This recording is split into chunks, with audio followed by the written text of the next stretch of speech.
my name is Marcus. I'm the compiler of a collection of therapy quotes entitled 1001 Windmills of the Mind. A collection of advanced self-help quotes taken from what's often called the psychodynamic or the psychoanalytic perspective, which long ago, as I understand it, was referred to by some as philosophical medicine or narrative medicine, helping one to be their own narrative detective, their own story detective, to help one find their story, i.e. to know themselves, to be their own existential detective, psychological detective, know thyself explorer, emotional detective. Okay, so this famous phrase, know thyself, well, there's the conscious side of us, which we know about, but much of us we don't know.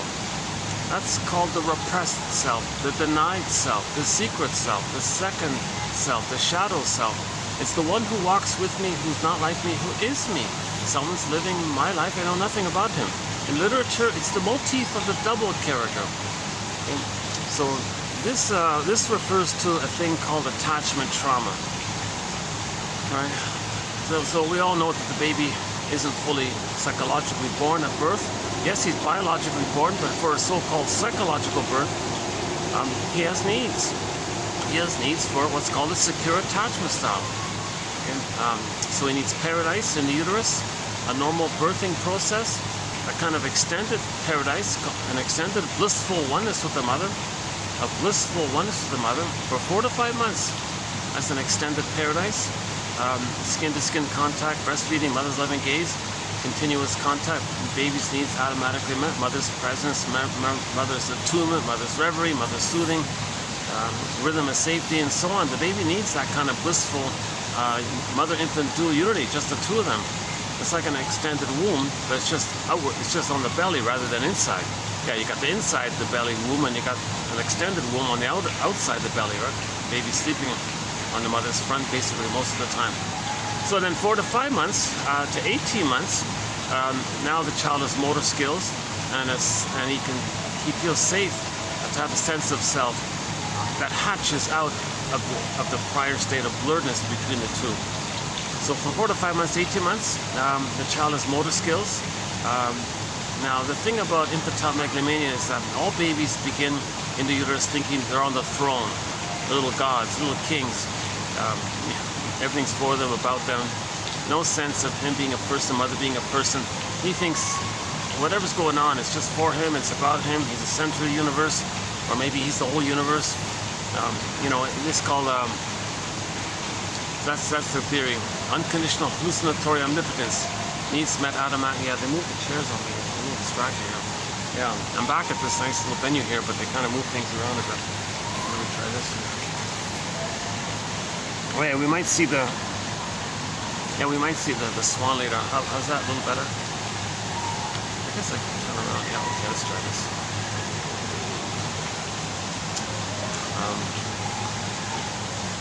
There's our bird with the blue beak. Let's see if we can get him in this time.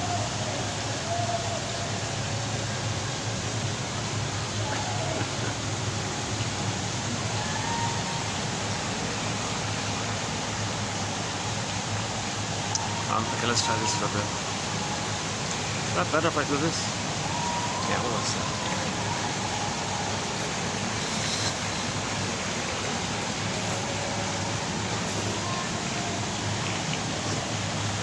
Is that a little better if I do this? Yeah, okay, let's try this for a bit.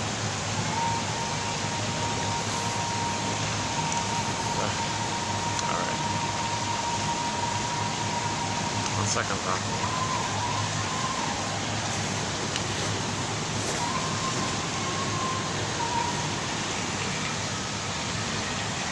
But we're back to the swing. They got a swing here. Can you believe it? Can you do it? But if I'm going to do the swing thing, I really need the back cushion. Hold on a sec. Sorry about my little rocky start here.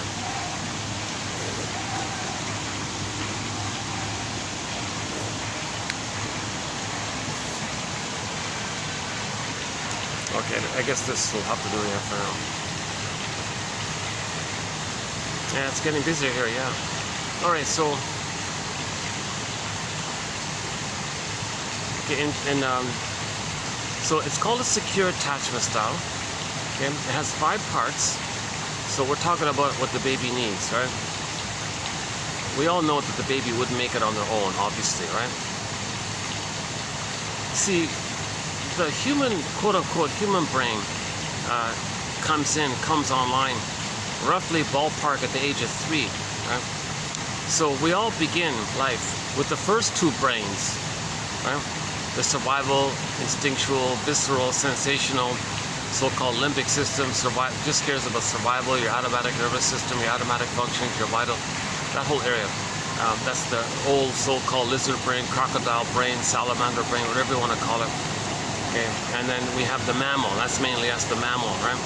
So there's your warmth and oxytocin, the love hormone, and attachment and bonding, and trust and play and safety and fun, spontaneity. With it's like a delightful, joyful, kind of a pleasurable area. So you got yes, people refer to the 2 as feelings and emotions for the 2, but just for the time being, let's just stick with the mammal side being the feelings and the brainstem side being more like the sensations and the visceral sensations. Although we do call fear and anger emotions and all that, it's more like a physiological response. It's not technically like fully like an embodied emotion from the mammal place. So a quick reference is the Disney film Inside Out, 2015 film called Inside Out by the Disney company. So when joy and sadness got souped away, okay, that's the mammal. They're emissaries or representatives of the main emotions of the mammal, of our wide range of feelings, native feelings, appropriate feelings. So empathy and reparation and trust and curiosity and delight and ethics, like all the more quote-unquote more human side of being human. That got souped away. We saw that. Joy and sadness went up the tube, it twirled around, went down into the non-reporting brain, into the unconscious. So it's lost in the forest, unknown where they are, they're lost. So what's at the console? Okay, the regression back to the survival brain. So the baby thought he's not going to make it. So the mind believed that the person wasn't going to make it. So now you're activated with the stress response. So mainly fear, anger, and the character discussed in that film was mainly about distaste and smell. Also like sensations and visceral, kind of like for the survival kind of place. But we just generally talk about emotional illiteracy. We don't even distinguish between feelings from the brainstem and like sensations from the brainstem and feelings from the mammal when we lump it all in as feelings or emotions. So that talk about emotional illiteracy, we don't even clarify that properly, right? But anyways, the Disney film made a big help. So the main 2 groupings of feelings, let's say, are the more quote-unquote more human side of being human, the mammal area, the joys, the pleasure, the serene, inexhaustible fullness of being is one form that it can take. Because you have your sense of beingness, your amness, I feel there for amness, your ontological self, your sense of self. You're connected to yourself. You have like an inner home. So there's like a natural animating expression of that pleasure of that. And as joy runs the console. And there are losses in life, so joy can step aside. Let sadness run the console to admit the loss. Natural response to loss is to admit it. And sadness can be there because there's a sense of self, a sense of embodiment. That's the mammal feeling area. But if that got all zooped away, okay, put into cold storage, repression, emotional hypothermia, emotional coma, emotional catatonia, okay, in myths and fairy tales, when a character becomes a statue, or petrification, or freezing, etc. And then the jargon is alexithymia, affect phobia, emotional illiteracy, etc. So we kind of feel flat inside, feeling unreal, feeling numb. Who am I? Where's my sense of aliveness? Okay, like the Velveteen Rabbit story. What does it mean to feel real? We don't feel really real and all this. And then in midlife, there's an onset of this, a midlife, when people ask these kinds of questions. There must be more to life, and so on. So if that whole feeling full side of ourselves, I feel therefore I am this, okay? If that whole feeling full side of ourselves, like the sense of embodiment, the purr within, like a kitten, we're mammals, that's all frozen, it's lost. So now, because of that, because the child didn't get his needs to develop, so that was sacrificed. The child put his soul into cold storage, and it's waiting for us.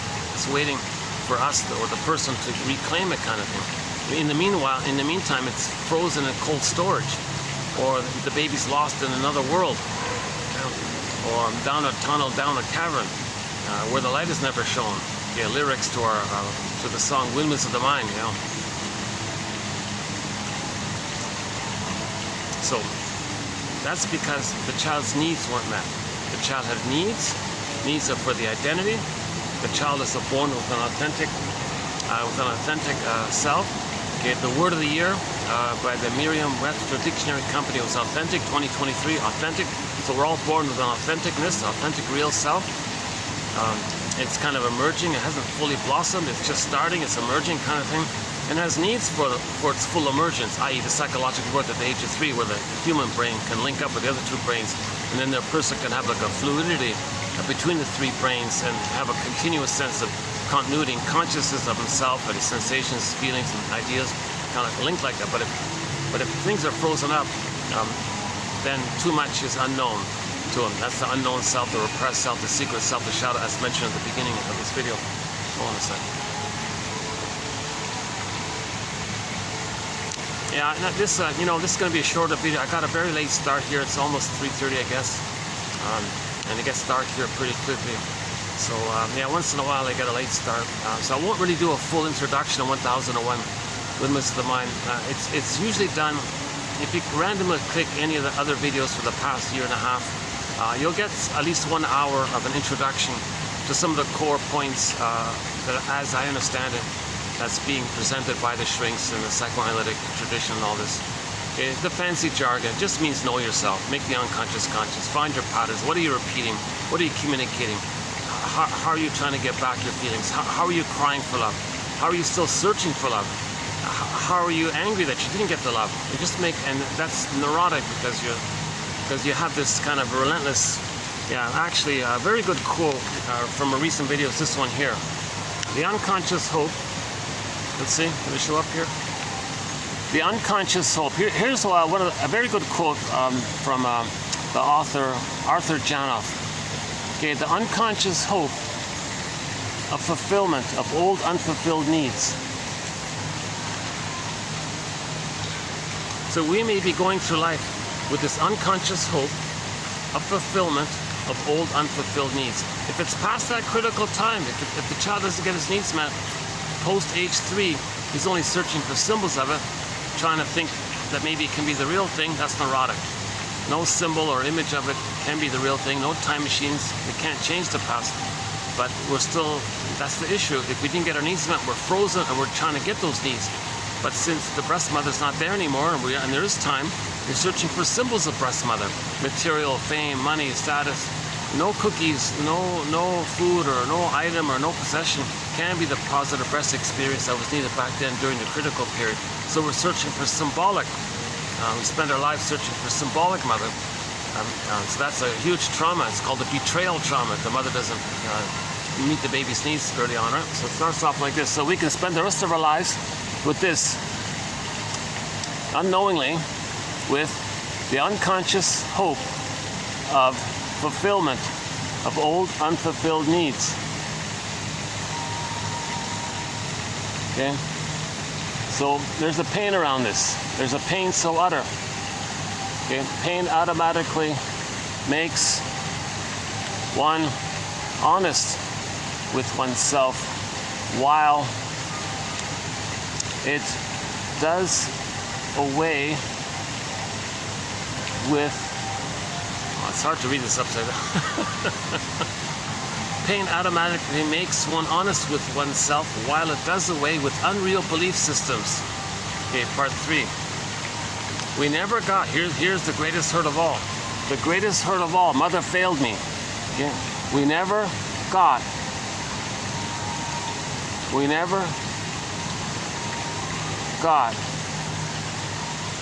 and we'll never get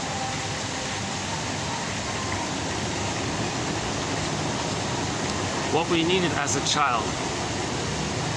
Hang on, if I do it upside down, does that work? Hold on, let's do this upside down. Oh, that doesn't make, no, that doesn't work. Why am I having a hard time reading this like this? It's inverted, right? It's in reverse, right? Hang on, what is it again? The greatest hurt of all, we never got And we'll never get what we needed as a child. Okay, in conclusion, so here it is here. Okay, here it is here. The death of unreal hope is the birth of new life. You get it right? The death of unreal hope is the birth of new life. So there's the psychological motif represented in this myths and fairy tales as the pregnant virgin and the rebirth kind of thing. Because when you lose the old way, the old searching for symbolic mother, and you give that up, that's a kind of quote-unquote metaphorical loss or goneness, death, right? Metaphor. And then now your energy is new, fresh. So it's pregnant with potential. Now you're a pregnant virgin, metaphor, and then now you got the new life kind of thing. It's coming back to you kind of thing. So myths and fairy tales are a key. Yeah, we often make references to myths and fairy tales here because they're metaphors for psychological dynamics. So myths and fairy tales are true on the inside, not on the outside. They're treated like dreams. We interpret them like dreams. Okay, myths and fairy tales are soul stories. They're true on the inside, not on the outside. Every character in a myth or fairy tale represents some kind of fantasized personification of some inner element of a person. Okay, like the whole Odyssey is like one long dream kind of thing. And in this dream world, it's a differentiation. They call it primary process of mentation. The cat in Alice in Wonderland describes this mentation as mad, like no conscious, reasonable logic there. And like Alice says, up is down, left is right, things can morph, no time. The thing about time is important. There's no time there. So we have 3 brains. When the baby's born, he's operating from the first truth, the old brain. Okay? So the crocodile brain and the puppy brain, or the chimpanzee brain, the mammal brain. Okay, so that's the old brain, or the limbic system, basically. Right? Now these 2 brains don't know time. They don't know time, but they're mammal brains. Okay? It's a mammal brain and a crocodile brain. Okay? So again, the crocodile brain, the stem and all this. Actually, Janoff keeps calling it the salamander brain. So anyways, so over time we grew 3 brains, right? So the 3rd brain, which lets us understand time, as mentioned before, they say clicks in ballpark roughly at around the age of 3. Oh, hold on a second. Got some tourists here behind me.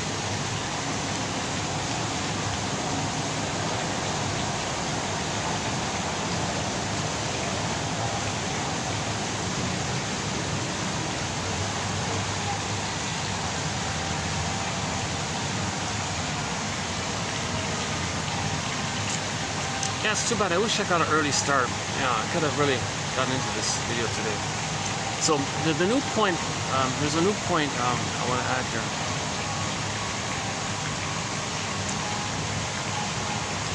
I'll get to it in a minute. Hang on a sec. So we have 3 brains, right? Famously known as the triune brain. Our brain has 3 parts. So Janoff says that when the baby's crying in the crib, for example, he's communicating that he believes he's in peril. He's not going to make it. The child thinks he's going to die or something, right? When the baby's crying in the crib, right, his cries and screams, he's saying, "I'm in peril, mother, where are you?" Because remember, he's operating from the mammal brain. Okay? Now that mammal brain, okay, developed over billions of years, whatever, understands that if the mother's not around, he might be a goner. Maybe some hawk is going to come and gobble him up, or some lion's going to eat him, or some kind of animal's going to come, whatever. So he's, "Mother, where are you? I'm alone here. I'm going to be eaten. Come on." Okay? So the mammal brain doesn't understand time, and it's a mammal brain. The human understanding brain isn't there yet.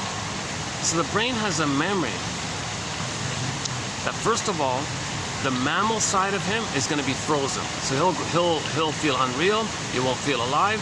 "Quote unquote play dead" kind of thing. He'll go numb and all this. And then the brain sends him endorphins to numb him of the pain.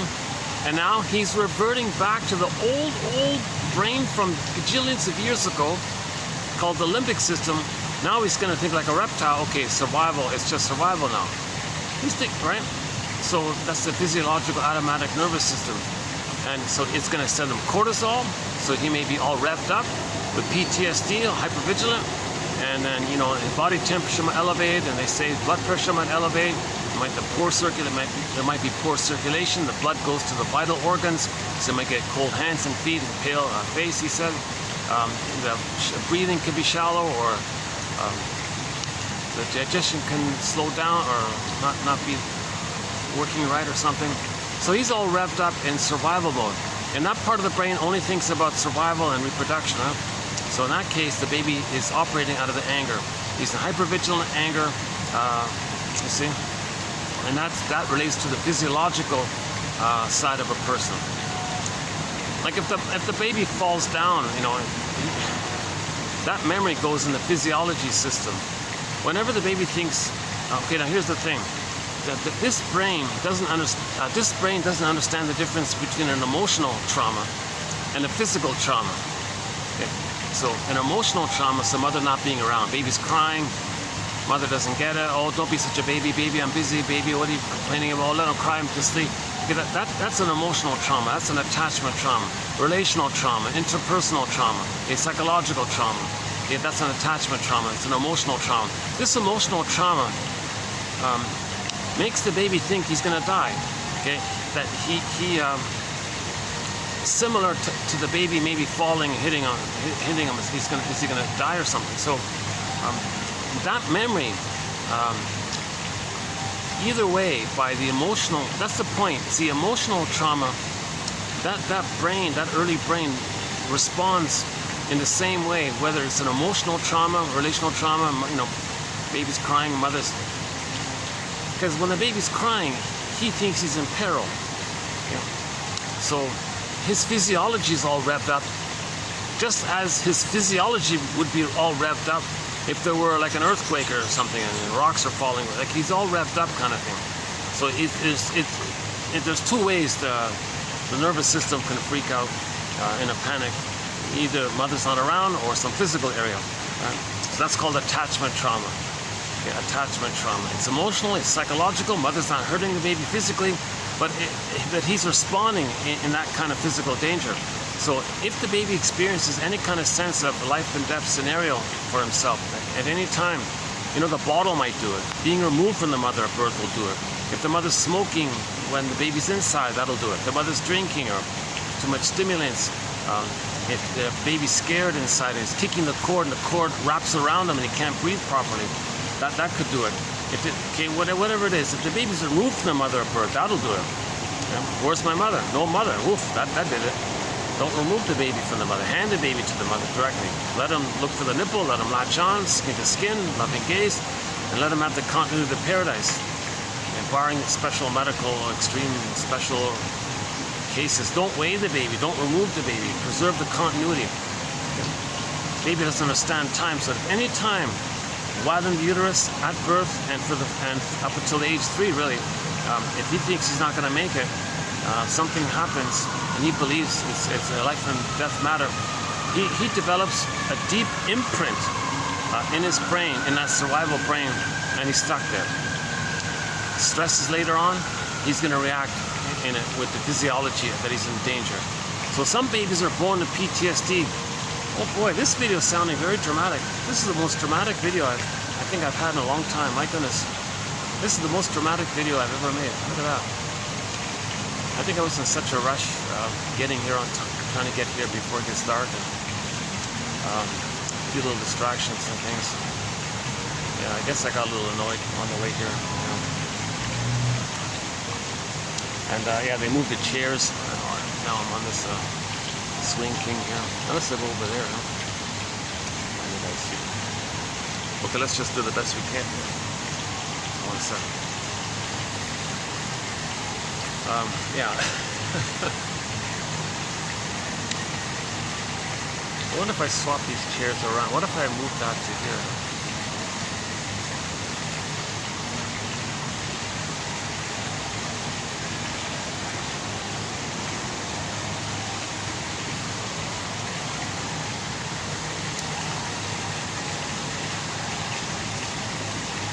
Okay, so let's do something very basic here. So let's go back to the emerging self, the word of the year by the Merriam-Webster Company, 2023. The baby has an authentic self. It's emerging. He has needs for that identity. If those needs for his identity don't get met, then the baby, as just mentioned before, puts it into cold storage, emotional hypothermia, and so on. Now, if his sense of embodiment is frozen like that, and he feels unreal or unalive, and then we're missing something. We live to the extent that we feel. We're a feeling mammal people, right? So, and if that's all missing, and we're operating from the brainstem area, thinking, well, my greed or your greed, thinking these kind of impulsive survival mentality. That's a sign of severe trauma. We're not meant to be traumatized to that point. We've evolved all this time to have the human brain. So what's the point of traumatizing a baby to act like that? See, so something went wrong. The theory is 10,000 years ago, we accidentally traumatized ourselves. So there's a theory about this, and we became Homo sapien traumicus, or Homo traumicus, Homo short-sellicus, Homo economicus, Homo neuroticus, Homo psychoticus, whatever people are calling him. We became a traumatized version of ourselves roughly 10,000 years ago, operating from this brainstem mentality. And then we started pillaging the planet, and then we started thinking in these kind of ways, my greed or your greed, and all the slogans. Now, individually, you might not see too much, but it's a little bit there, and then you add it up in group form, then the group form takes like a proxy for the individuals.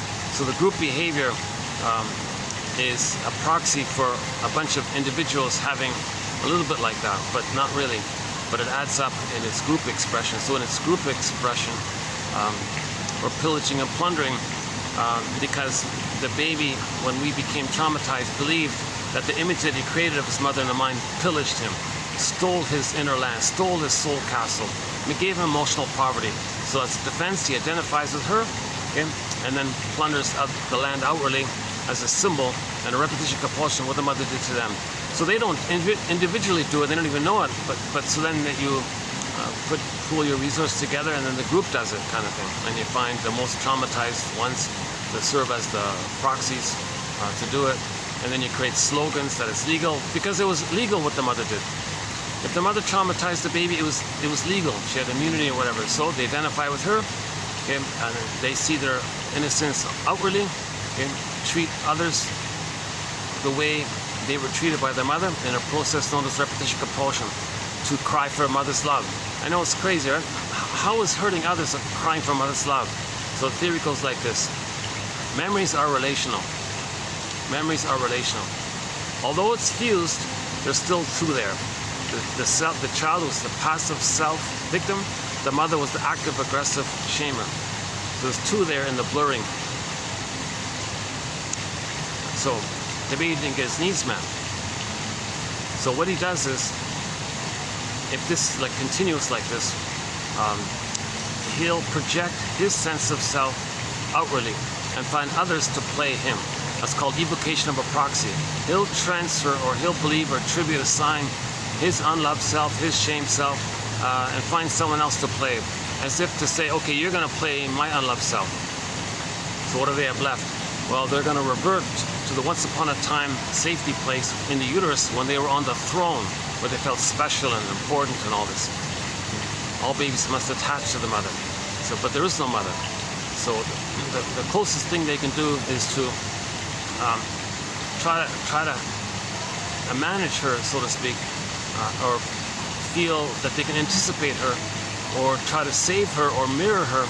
So they identify with her, absorb how the mother hurt him, see if they can manage it, and then act like her, thinking if they act like her, maybe they're going to give the mother mirroring. She'll feel seen, she'll feel loved, the mother will change her ways, and the person will get the love that they need if the mother's healed. So they're actually positively trying to save the mother.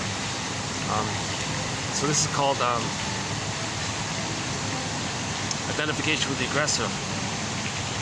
So they identify with the mother to have some sense of attachment to the mother. Once again, no child can make it without a mother, so their only kind of connection to having a mother is to imitate her.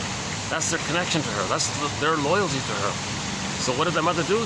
The mother hurt him. The mother shamed him. So he'll shame himself. That's his loyalty to her. Too painful to keep on doing that, so they'll find others to play his child's side, and he'll play the aggressive mother's side, and get others to say ouch, and make them cry for love. So originally the baby was crying for love. Mother, I need your love and all this. No, mother said no, Mr. Toon, Malatoon, gaslit the baby. The word of the year 2022 was gaslighting. Mother gaslit the baby. Mother, I'm in peril here. My brain thinks like the same like animals in the savannah, that there's a lion's gonna eat me, and I'm crying here. Protect me, mother. What are you talking about, baby? There's no danger. No, I'm in danger here. Okay, that's called soul blind. The mother's soul blind to the baby's cries. No, mother, I'm in peril. No, you're not. Yes, I am. No, I'm not. I'm not, but I am, from their perspective, and mother doesn't understand it or appreciate it or whatever. So, the mother at that point is meant to say, gee, am I being soul blind to my child's cries? Because when I was crying, my mother was soul blind to me. Intergenerational trauma like this. If she never had empathy from her mother, she's not going to have empathy for her child.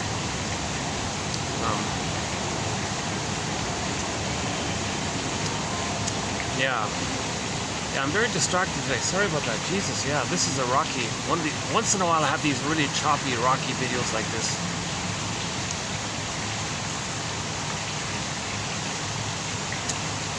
Yeah, maybe just see, I have anxiety, obviously, so my anxiety comes up. It's out of context. It's not the child. It's not the nursery. But if I experience little stresses, I'm going to react like I did in the nursery. So having anxiety, your old memories that you don't even know are coming up. So we remember, the body remembers, put it that way, the body remembers. So the body remembers through the physiology. So if I sweat easily or something like that, my posture is not the best and all this, that's the body remembering the trauma kind of thing. Oh.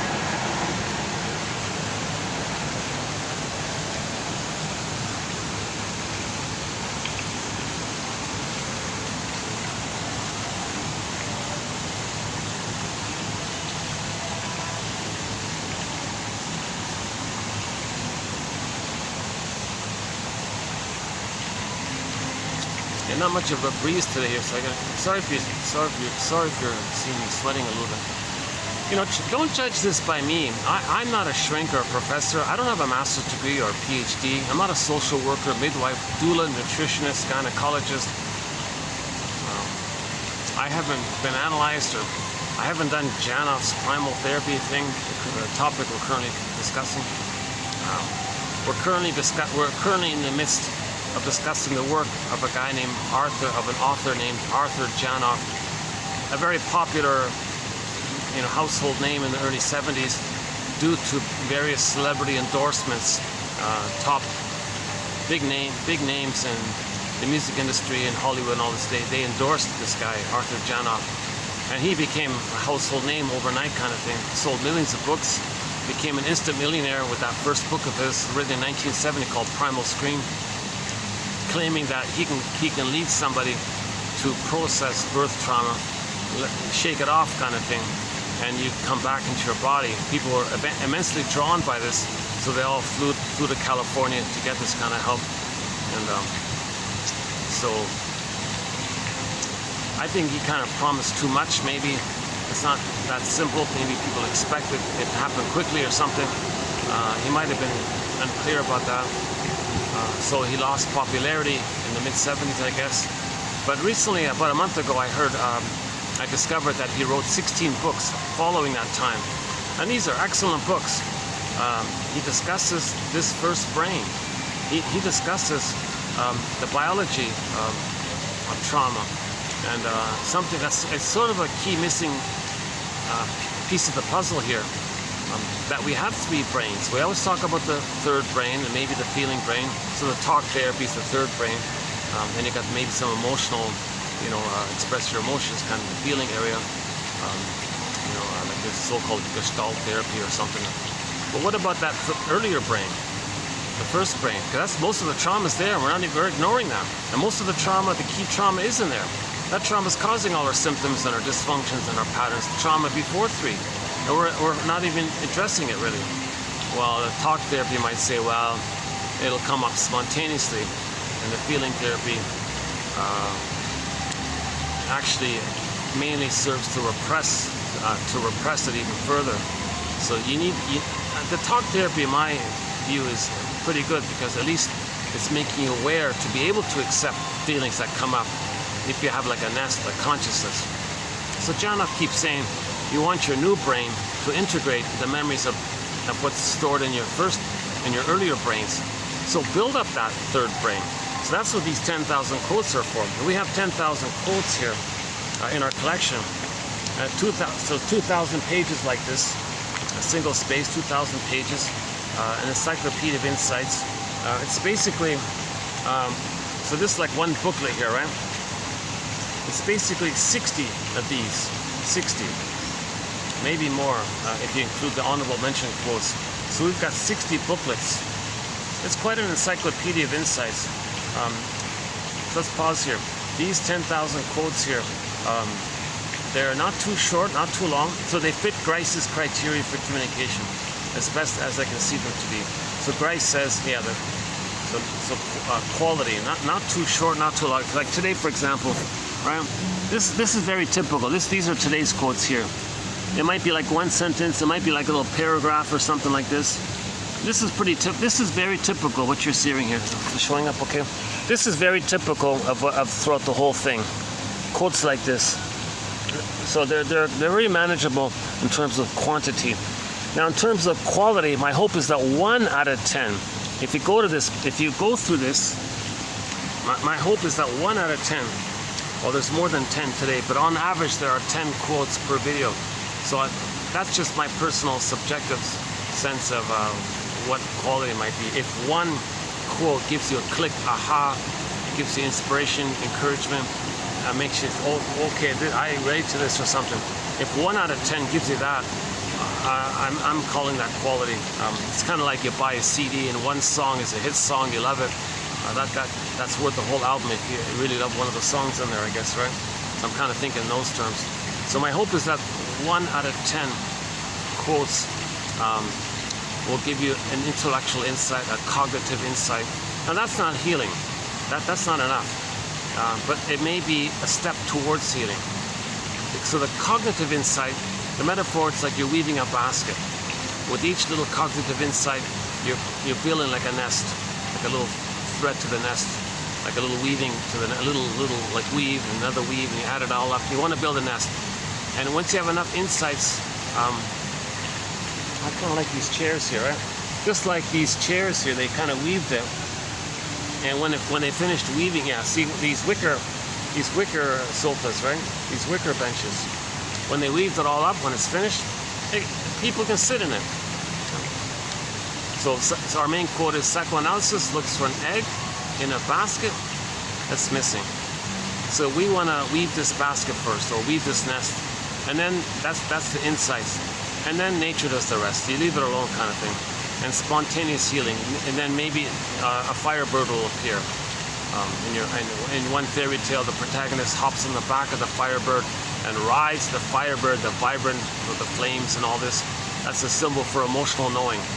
That's the healing, the emotional knowing. So we're looking for the yin. The yin is the emotional knowing, but it cooperates with the yang. That's the insights. So this active discussion that we're trying to engage in, these ballpark approximations, theories, speculations, prompts, stepping stones, okay, clues, trying to be a detective here. That's kind of like the yang of it all, thinking and questioning, asking questions. Is it this? Could it be this? Could this maybe lead to this? Does this rule out this? Maybe this helps lead to a better idea. This kind of activeness is like the yang, the active yang. And then if we have some of these theories and constructs and object relations theory, developmental theory, Janoff's theory, if we have these kind of theories like this, it seems to communicate to the system that we're going to welcome back our feelings, that we want to heal, that we want to be whole, we want to reintegrate and accept what we lost about ourselves. So people say, wholeness is healing, because if our denied self is unknown to us, that's like split off. That's the pain. We want to be whole and reclaim aspects of ourselves that we lost. That's the healing and wholeness. The title of John A. Sanford's book. Yeah, very good book, by the way.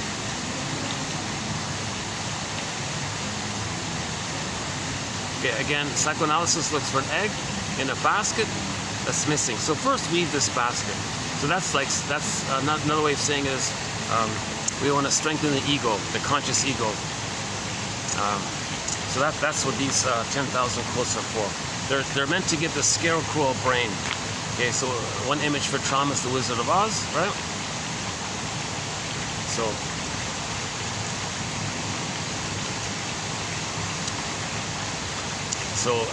as a lead up to the Wizard of Oz story, we can borrow Emily Dickinson's poem, A Great Hope Fell. A great hope fell.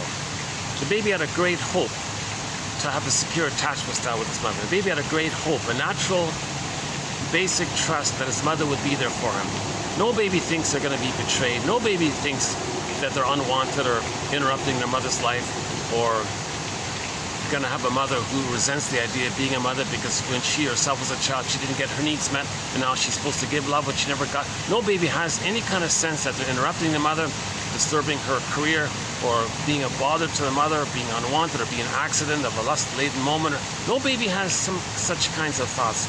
They all have an innate expectation to have a mother, someone who's there for them, who loves them, accepts them. Okay, just common sense stuff, right? So the baby has a great hope for this. He's looking for the nipple. When the baby comes out, the cord stays placed on the front. He's actually searching for the nipple to latch onto, to have the continuity of the relationship and the blissful oneness of the mother.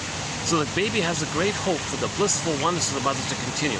Babies can't have paradise lost at birth. There's your trauma. Babies need an extended blissful oneness called paradise. Okay? Babies need an extended paradise called a social interpersonal womb. So the baby has a great hope. A great hope.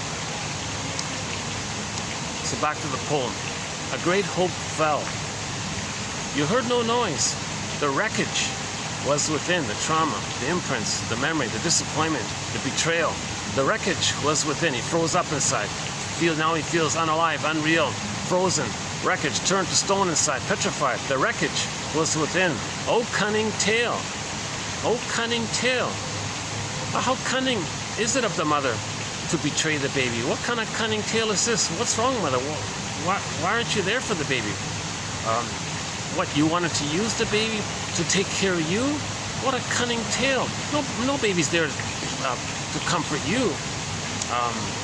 What, you want to shame your own baby to say that when you yourself were a baby that your mother shamed you, and you want to communicate this by doing to your child what your mother did to you, to tell the world what your mother did to you? Oh, cunning tale. Like, what is this cunning tale? It's called this betrayal like this. That let no witness in. No witness. No witness. The child can't know this. He can't perceive this. That's the scarecrow. Remember, the scarecrow wanted a brain, so he can't know it. So these 10,000 quotes are an attempt to give the scarecrow a brain, right? Now, with trauma like that, you got the Tin Man. They're looking for a heart.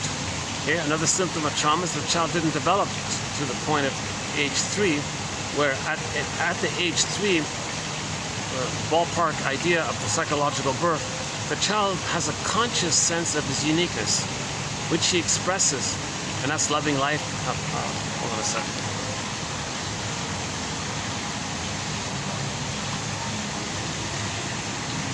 Actually, it's not too hot, but I think, yeah, usually there's a breeze here. Oh, here's the star of the show here, yeah.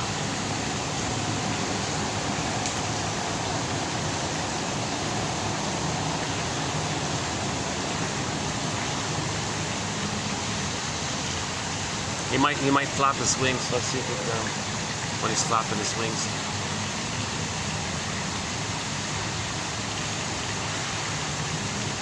Yeah, it's a treat to come here. Evenings, forget it, it's packed. Weekends, forget it, it's packed.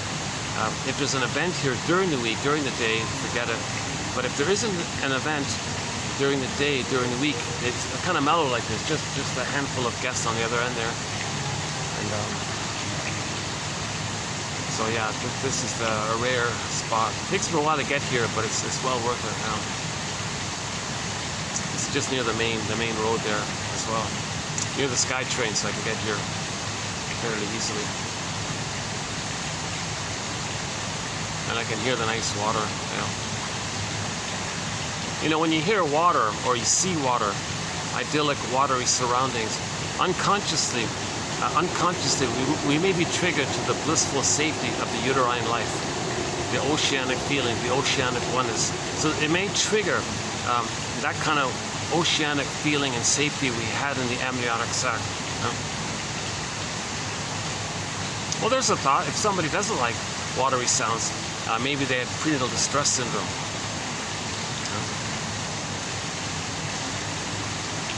I don't know. It's a question mark. But no baby would have a total unhappy time in the uterus. There's got to be some blissfulness. So it might be mixed for some people, I guess. Hence how expensive waterfront properties are and all this. Because you're always reminded of the safety of the uterus. It might be a little aggressive. It might become a little addictive. Yeah, so we've talked about that before. Yeah, one of the quotes in here is on it. Oh, so what am I talking about here? Yeah, we're currently in the midst of doing a marathon of quotes on the work of this famous 70s author, Arthur Janoff, who passed away in 2017 at the age of 93. The New York Times did a pretty good review of his life work. 16 books.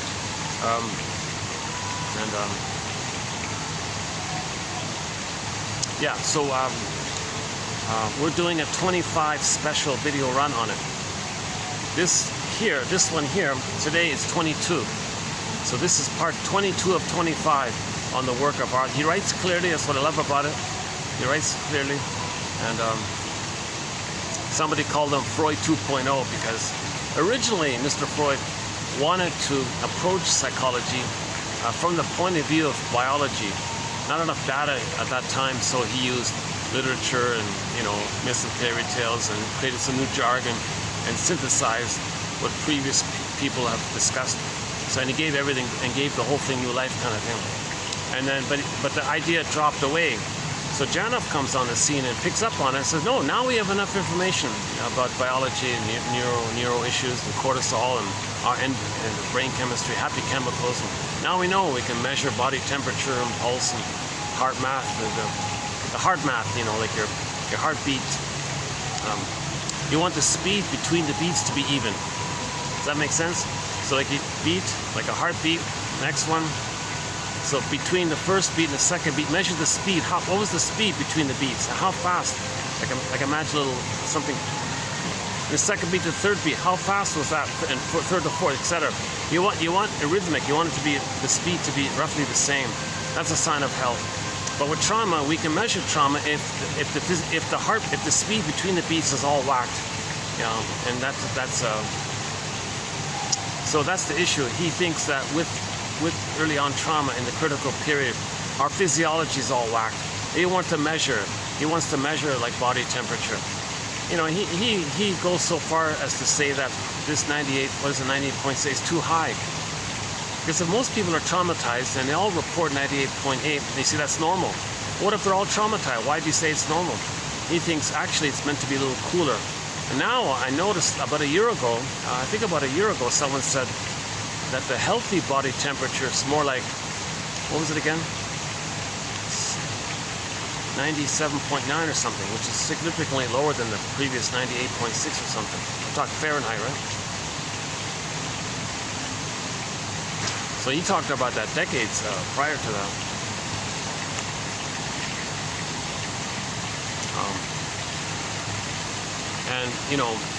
The stress response in normal development, the child's nervous system can yin and yang between the sympathetic stress response and the parasympathetic stress response, the active and the resting, the doing and the recharging kind of thing, right?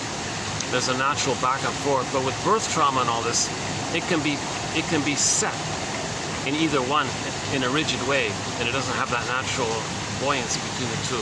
Like the yin-yang symbols, when flow around, yin-yang, you know, if the baby's traumatized, it's going to be set in one. So the baby can be born with too much in the parasympathetic place, all revved up kind of thing, all charged up and OCD and manic. You've got to keep busy all the time. So he might be the so-called type A, I guess, or the so-called extrovert, I guess, that kind of area. Another response to trauma is too much in the parasympathetic, that's the energy conserving one. They're more laid back, trying to conserve energy all the time. So maybe they're more the introvert, or you know, like mindfulness kind of thing, I guess. So they're more like energy conserving introvert, doing things more meditatively, I think, one at a time. So there's meant to be a kind of a healthy balance between the more active and the more being, like the more doing and the more feeling, energy extending, energy conserving. So the parasympathetic one, we had a quote where they said, it's stressful for those who are too set in the parasympathetic, you know, to make an I statement, to say what they feel and need, to express themselves, speak up at a meeting or something. They're kind of, it brings up anxiety because they're trying to conserve energy. That takes a lot of energy.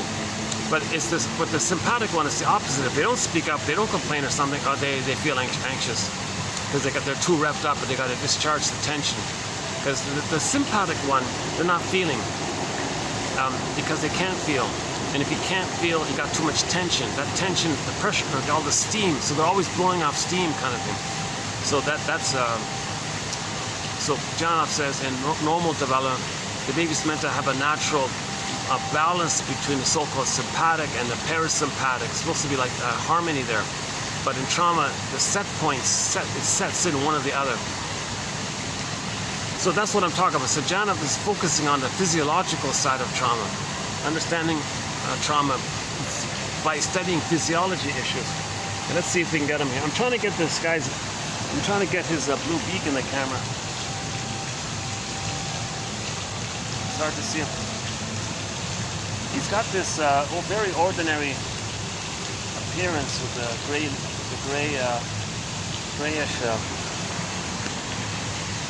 funny little bird. He's got just a very ordinary, bland, you know, colors on the surface.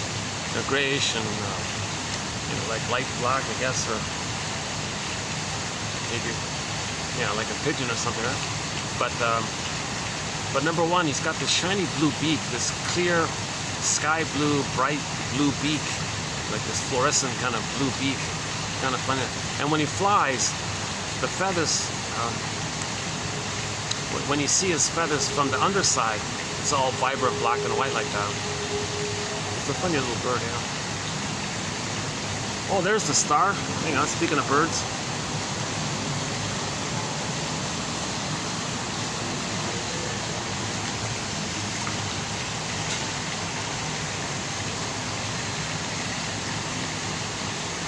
Yeah, they do a lot of grooming. They groom themselves a lot.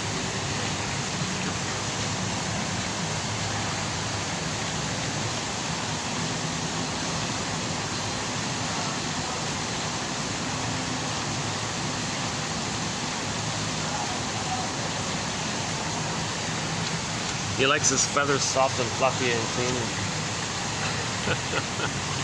Yeah, a lot of people take his photo. He's a bit of a celebrity, this bird here.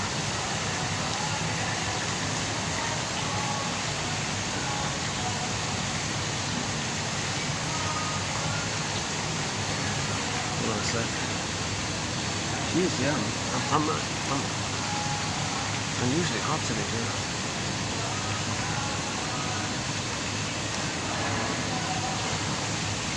Let me get some guava. Yeah, here's what I need. Here's one of the companion beverages to 1001 Windmills of the Mind. Let me cover up the name here. Let's see. Yeah, guava juice. There it is there. The guava. Yeah.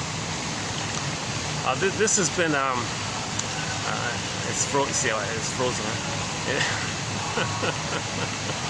Just a little fun thing I'm doing on the side here. We have some companion beverages, companion animals, and so on. So a couple of the companion beverages to our collection here is guava juice, tangerine juice, Egyptian licorice mint tea by the Yogi Tea Company, Polliner's 0.0 non-alcoholic beer from Munich, the Polliner Beer Company out of Munich, and a couple of others. Oh, hang on.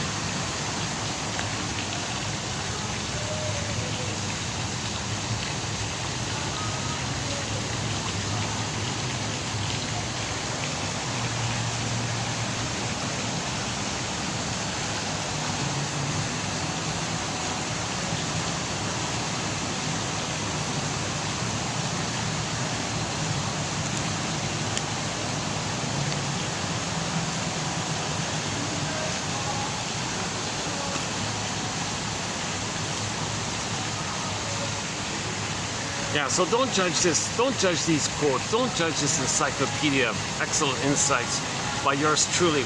I haven't been analyzed. So I'm struggling with anxiety as well, right? Yeah.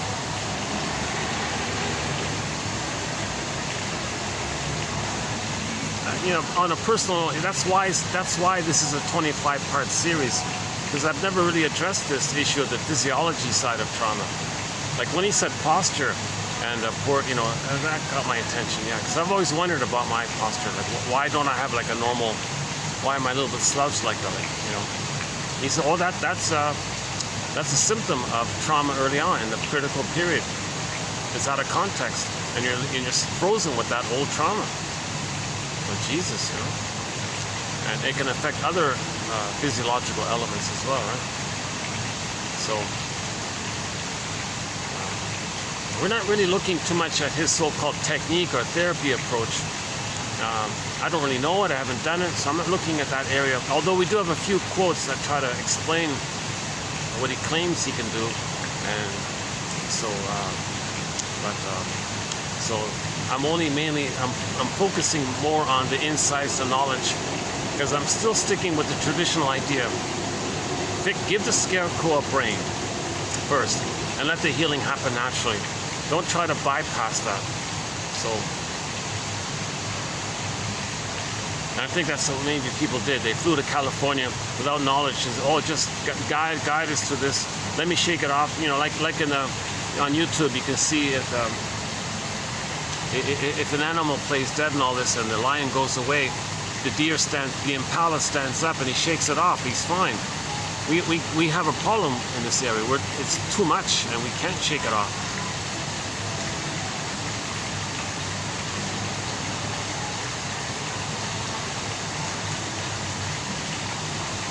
So a lot of people wanted help to shake it off, kind of thing. It's not like that, because we have a developmental psychology as well. So there's two kinds of general traumas: the physiological issue of the early on time, and the so-called more personality area, the narcissistic pattern, the clinger personality pattern. That's more about development up until the age of 3. So most of 1001 Windmills of the Mind, 99.9% of it really, or 99% of it, let's say, is in the developmental thing. But Janoff's material is sort of like a little, sort of a side area, but it's an important piece to consider. Yeah.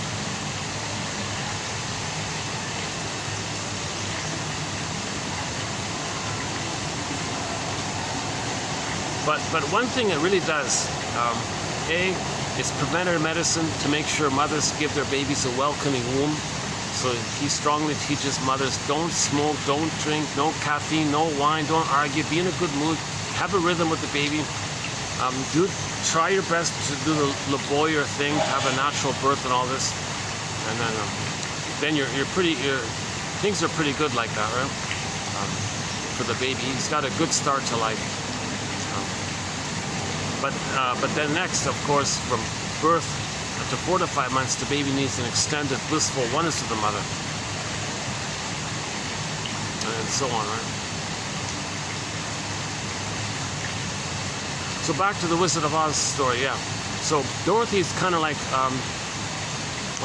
so the Tin Man, everything's love or a cry for love.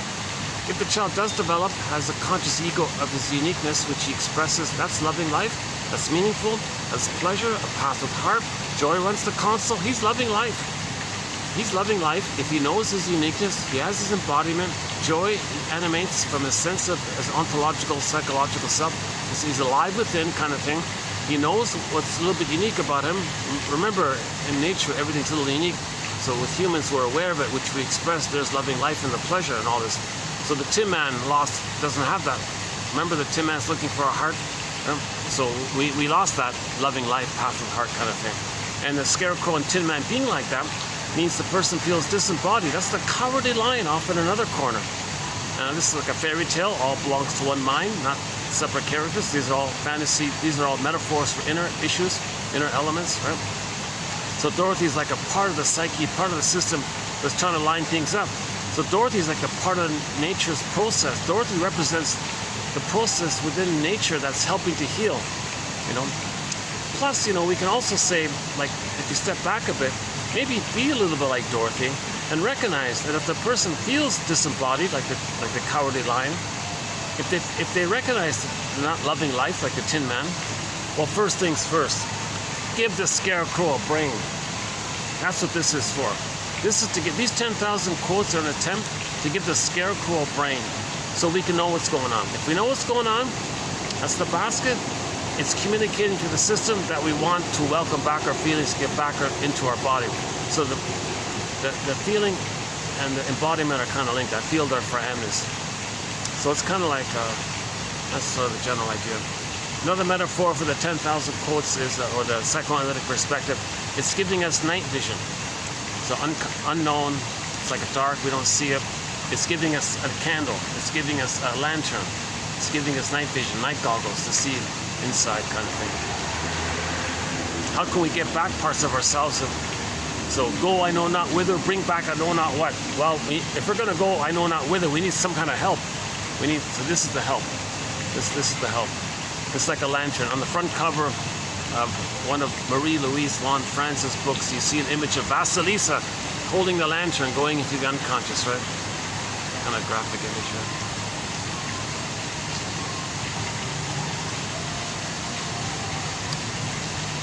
So what happened with birth trauma? What happened with what happened with early on trauma? Well, the child's sense of embodiment got repressed.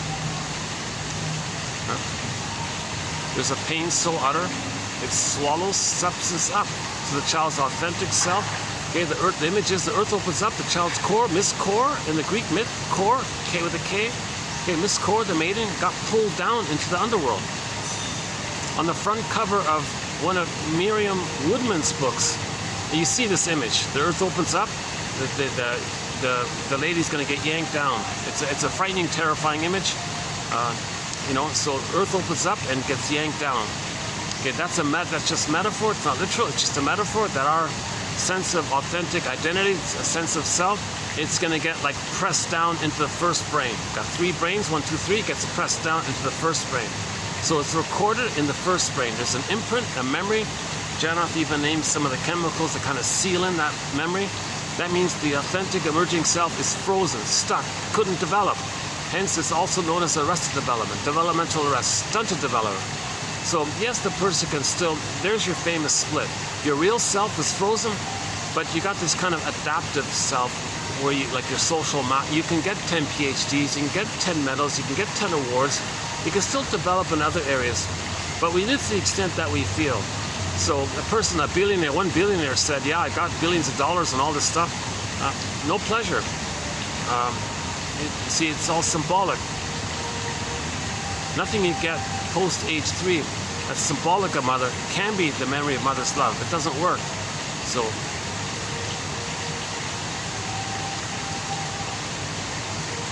oh yeah, one of the staff told me they're preparing for a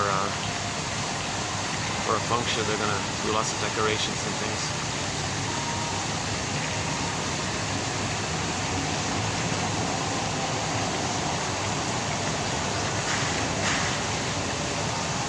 Let me just cool off a bit. Yeah, finally I'm starting to cool off a bit, yeah.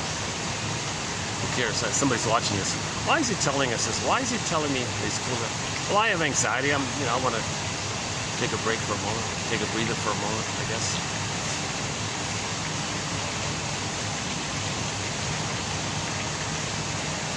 Right. So yeah, we can say be like Dorothy, and recognize that if we don't feel embodied, we're not loving life, well, let's give ourselves the knowledge. That's giving the scarecrow a brain. So we want to give the scarecrow a brain, strengthen his ego, repair the ego, know what's going on. See, if we know what's going on,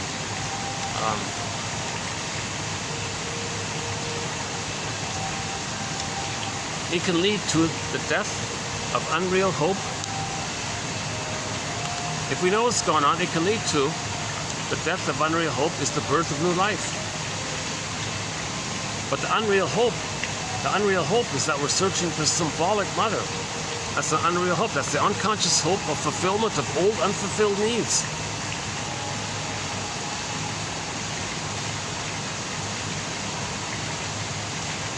So everything's love or a cry for love. Let's recognize, how is the person crying for love? Well, if trauma takes place before 18 months, they're going to repeat the cry for love by making others cry, do the crying for them, and they play the mother who shames themselves.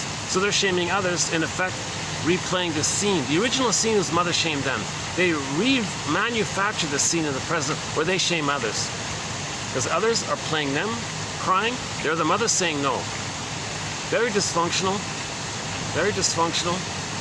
No matter how many times the person imitates the mother saying no to others, it's not going to translate to them receiving mother's love that they need back in the nursery, just because they got someone else to do the crying for them. So again, it's timeless in there, right? And if it's timeless, we're repeating the interaction throughout life, hoping to get mother's loving response.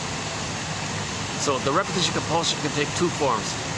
The one just mentioned, called identification with the aggressor, where they play the shaming mother, see their shamed self into others, and then make others do the crying for them, and they play the mother saying no to themselves. Can you believe it? The more benign ways people play themselves and just expect others to reject them, that replays the original template of mother rejecting them. So this is best described, in my opinion, by Edmund Burglar, one of our mentors. Every neurotic is a music enthusiast, but he only has one record. He carries this one record, this 45, with one song on it called The Cry for Love, with him everywhere he goes. Every time he sees a turntable with never-ending fiery ardor, that's the compulsion, he spins off that tune. He recreates that scene in the present, and Masterson calls it transference, acting out. You're going to transfer the past into the present, and like actors, you're going to act it all out. Either you play yourself and cast others into the role of rejecting mother, that's the more benign one, or you play the rejecting mother and cast others as the shamed, unloved you, and replay the interaction and redo the thing in the present, thinking you're still in the past, crying for mother's love. But in the stinger way, in the second way, the more painful way, it's called perverse, because you're hurting others and you think you're going to get mother's love in the past. This is all whacked, right? This is whacked. Like this is called the stinger personality pattern. So they're going to hurt others because mother hurt them. Really? That's going to change what happened in the past, and mother's going to love you? It doesn't work, obviously, right? At least with the more benign way, you're closer to healing, because you can recognize, gee, you're always crying for love. Everybody's saying no. Well, your mother said no. Okay, at least you're kind of closer to giving up the relentless search for the relentless unconscious hope of fulfillment of old unfulfilled needs. Martha Stark calls it relentless hope. He calls it here unreal hope. At least you're kind of closer to recognizing it. But the stinger personality patterns, the one who's identified with the aggressor, they kind of give up on all that. They're just too far from it. They're just too addicted to the excitement of when they're one with the mother. When they reject themselves and they become the mother, and when they act like the mother, they're replaying the fusion with the mother. Now, all babies had some blissful oneness, some oceanic feeling. There must have been some time in the uterus where they felt the blissful oneness. No baby has a permanent hell in the uterus. There must have been some times when it was okay, right? So he's referring to that. So when he imitates the mother, he recreates the blissful oneness with the mother. That's a blissful, excited feeling. Unico mystica. Okay, it's like this powerful feeling that you're one with it's a symbiotic, blissful feeling. People get a glimpse of it in the honeymoon of marriage, when we can do anything together, love conquers all, just the two of us. We're so kind of, when you're in that kind of state, that symbiotic state, you get a kind of like a little echo of that, what the baby felt. So the baby's considered to be an ecstasy, or this kind of blissful kind of thing. So when you imitate the mother, okay, mother shamed you, you shame others, that means you're reliving mother shaming you. If you're reliving, recreating mother shaming you, you're re-getting that bliss with her. The pain part of it is numbed over with the endorphins. So the pain part with the mother is numbed over with the endorphins, and you keep the blissful part. So you're addicted, you're searching for the blissful part because that keeps you safe. It lets you have a mother. You can't make it without a mother, so you gotta have a mother. And when you imitate the mother, you feel one with her, so you're excited with her. Now the pain with her, again, you A, numb it, B, you see it externalized when others show the pain that you feel within. So it's kind of two parts like that. So they're just addicted. So those are the stinger personality patterns. So trauma before 18 months leads to that style, called the stinger personality patterns, where they identify with the aggressor, find others as proxies for their lost innocence, and shame the others as innocence because mother shamed their innocence. And that means they're replaying the record and getting the bliss with the mother, because they're acting like the mother who shames them but finds others to play them. So they're getting this bliss. So greed, hate, the main emotions are hate, greed, envy, spite, vindictiveness, schadenfreude, grievance collecting. Burglar calls it injustice collecting. Now, during this whole time, there's this constant, relentless pursuit of entitlement and grandiosity. Okay, so it can be anything that makes them feel superior above others. So cynicism will gratify that. Negative, dark humor, shaming humor will gratify that. Okay, of course, if they have more money than others, that'll gratify. So status, fame, power, prestige, that'll gratify. Okay, anything that lets them see their unloved self onto others, and they can transfer their higher status or whatever and equate it to how once upon a time in the uterus they were on the throne. So they're searching for this blissful oneness with the mother. So it's addictive in that sense, right? And now, in the main emotions, it's all sort of in that survival area. So affection and empathy, that's all missing. It hasn't really developed into that. In fact, it's quite the opposite. They reject all that because it was rejected in them, and they get addicted to rejecting it. So envy is very pronounced. So if they see goodness, oh, they hate it because the mother hated their goodness. Baby had an original goodness. The envy. So the first mother is sometimes called the envy breast. So if the mother doesn't see the baby's goodness, it's interpreted by the baby that the mother hates his goodness. So she's the envy breast, and he identifies as the envy breast. So to have the envy breast mother, if he sees goodness outwardly, he's got to hate it to be loyal to the mother who hated his goodness. Oops. I'm getting a little sweaty here. Hold on a second. Let me cool off somehow. Why is it so hot here? Yeah, I'm unusually hot here today. Usually there's some kind of breeze around here, but today there's no.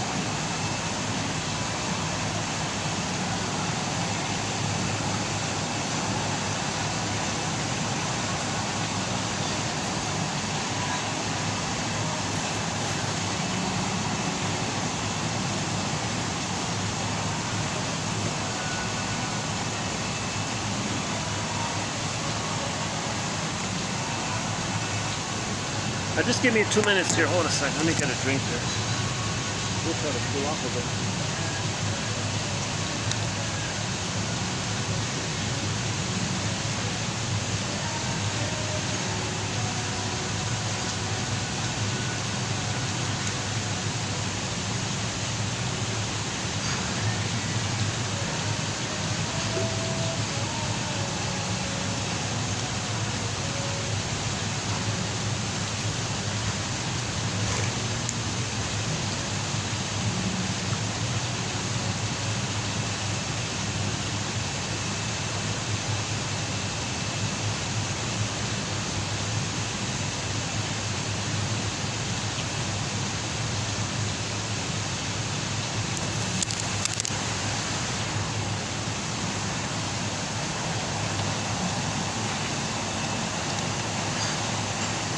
tempted to try it down there. Yeah. Okay, let's just hang on.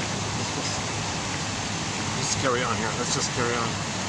How are we doing? Let's check the battery. Battery's holding up. 415. Okay.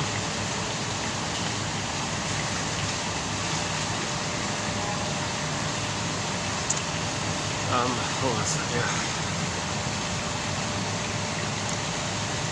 Okay, so the baby has a huge inner conflict. When the baby's traumatized, he has a huge inner conflict. Simple, basic, classical conditioning. Common sense, classical conditioning. He had needs. When they were unmet, he was crying. Mother, I'm in peril here. Mother gaslit him. Okay, too much. So it all got frozen. But the needs are still there. So he has these needs, but he remembers the pain of the rejection. He doesn't want the pain. He doesn't want to be reminded of the pain, so he doesn't know his needs and feelings. That's a conflict. But he does have the needs and feelings, but he doesn't know it, doesn't want to know it, let alone express his feelings around his needs not being met. So that's a huge conflict. It's conflict, the wish and the fear, it's repressed. It's cry for love, the wish, it's repressed. It makes the person neurotic in life because they're transferring that conflict in the present, and they have the wish and the fear with others in the present. Like, I need, but I'm afraid, and they're stuck in the past like that. And nobody in the present knows how to heal that kind of thing. So the person themselves, they have to be aware of this inner conflict. So neurosis is the petrification of an inner conflict that's repressed. Okay? So every neurotic is a music enthusiast, but he only has this one record. He carries his 45 records. Side B is the same song as side A. Or on side B, there are no grooves on the backside. Only one song. Remember, the 45 is only one song. Let's call it the Cry for Love. Every time he sees a turntable, a Victrola, a phonograph player, a Victrola player, phonograph, record player, right? Turntable. He runs to it excitedly, picks up the needle, puts the 45 on the turntable, puts the needle on it. Okay, the metaphor is he's now going to reorchestrate, reenact, restage, relive, recreate with others like a staging thing, the scene with the mother. So the scene with the mother, she shamed him. So in the present, if it's the stinger mode, they find others to play themselves, they'll play the shaming mother and shame others. And others can cry, do the crying, and it didn't work. And it's stuck like this, and they're addicted to it because it feels their grandiosity, it feels the blissful oneness. They have the mother, they feel safe. So in order to feel safe, they gotta hate goodness. So envy makes them feel safe. And because this is related to the survival point, the singer personality patterns, they have all these kind of like survival slogans. My greedy, your greed. If I'm not greedy, my mother's gonna eat me. But they transfer the mother onto others and say, well, they're gonna eat. It's called perverse thinking, psychotic thinking, psychosis-like thinking. I think usually the shrinks call it perverse thinking. So what does that mean? My greedy, your greed. Yikes. When the baby's angry at his mother, the breast mother, he can't know his rage. He can't know his need. The baby has like an instinct to kind of take in. He's in like a so-called oral issue, taking in kind of thing. So that oral issue becomes oral greed. No baby's greedy. He just has a basic need, but it ends up with greed eventually because he develops the fantasy. Oh my God, mother's so frustrating. He has the fantasy that he wants to control the breast. How is he going to control the breast? Well, maybe if he gobbles in the breast, devours the breast, he can possess the breast and make the mother be a loving mother. He's desperate. He's got this oral greed. So that's too much excitation for his little system. The adrenal glands would flood him with too much cortisol. He can't take it. So he tricks his system by saying that he's not a hungry wolf. He doesn't feel like a hungry wolf. The mother's a hungry wolf. So that calms him down a little bit. So he projects his traits and makes an image of the mother as a devouring monster that wants to eat him, like the Cyclops in the Odyssey, or like the Boar Queen in the White Bear King Valoran. And in that story, the Boar Queen eats men and uses their toothpicks, uses their bones as toothpicks. Okay, and Hansel and Gretel, the witch wants to eat the children. any kind of, the guy with the horn, any kind of frightening, scary character, creature, it doesn't matter, that wants to hurt the protagonist. That's just a metaphor that the baby was enraged and he wanted to kind of incorporate a positive maternal experience to the mother. Okay, identification with the aggressor. He's going to act greedy. He's going to act like the mother. Because if he doesn't act like the mother, he's going to be the passive victim and he's going to be eaten by his mother, like Hansel and Gretel. So he says, well, in life I'm going to be greedy. If I'm not going to be greedy, my mother's going to eat me. At the same time, sees the mother onto everybody and says, and they're greedy. My greedy, your greed. This is a sign of trauma. This is perverse thinking, psychotic thinking. You can see it on YouTube. The short sellers, that's one of the slogans by the short seller. Oh, my greedy, your greed. You know, somebody said, why do you pillage and plunder the planet for quick buck? Why are you destroying and so greedily breaking things and envious and destroying things to make the money be so, why are you so greedy and causing all this poverty and misery and billions of people in poverty? And why are you so, well, if I don't do this, my mother's going to eat me. The guy's shaking his head. You know, like, this is psychotic stuff here. That's a sign of trauma to think like that. And then the guy might, okay, and then he says, well, and then he creates euphemisms and slogans. Well, principle of discovery. So it turns out, what are the slogans? It turns out that maybe babies were more traumatized in places where there was less sun. I don't know. In places where there were less sun, over time, some people lost the melanin in their tone. So instead of a shade of brown tone of skin that we all have, the melanin dissipates and it's more of a shade of brown tone of skin. There's no white or black. Forget this. Michael Jackson did a great song, Look in the Man. If you want to heal, we'll start with the man in the mirror. Look in the mirror and heal the person you see there. Start there. That's fine. That other song of his, Black or White, just perpetuates psychotic thinking. Nobody's white. We're all human beings with a shade of beige tone of skin or a shade of brown tone of skin. Jane Elliott says, since this is all about melanin, we all technically have a shade of melanin.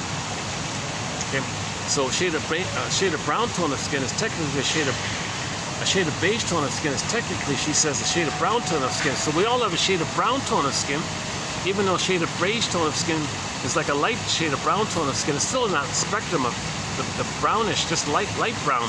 And the pale one, maybe because the blood had to divert to the vital organs in trauma, so they were more palish. But nobody has white skin. Nobody has, this is white, nobody has white skin, right? Now the people who are more traumatized will develop the shade of beige tone of skin because there's more trauma and their soul, we all live in a psychic house called the soul castle. So that was robbed, that was plundered. In trauma, the baby's inner land, their sense of home, their inner home, their land was stolen, plundered, pillaged, taken, and they felt impoverished by this. They identify with the aggressor. Then they create a slogan. In the repetition compulsion, they'll say, well, if we with the shade of beige tone of skin find something, well, it belongs to us. Because my mother said that to me. My mother said, here's my baby. Okay, I can use the baby to comfort me, or I can use the baby to try to meet my unconscious needs. The mother had her way with the baby, so to speak, so she can shame the baby, brainwash the baby, not meet the baby's needs. She did all these painful things to the baby.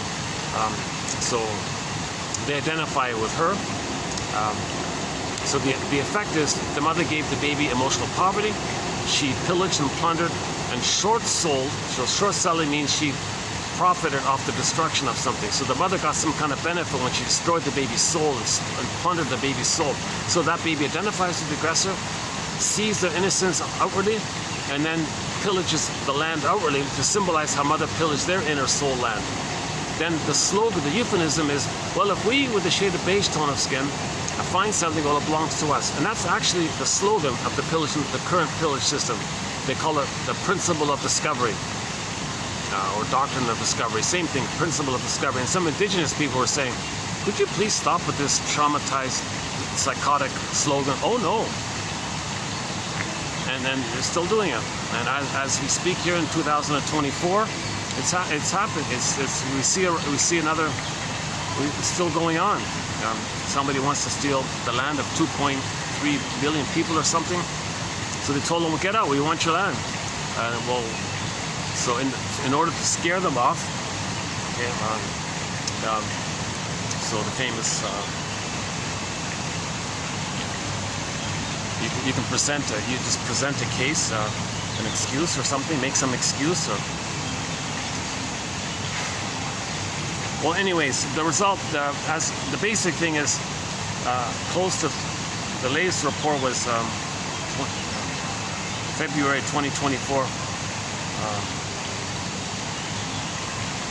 Somewhere between 20 and 30,000 innocent, mostly children and women, innocent, were just murdered in order to motivate the 2.3 million to get out. We want your land. Look, we just murdered 20,000, 20 plus thousand of you. Doesn't that motivate you to get out? Where are we going to go? That's your problem. Get out. We'll steal your land.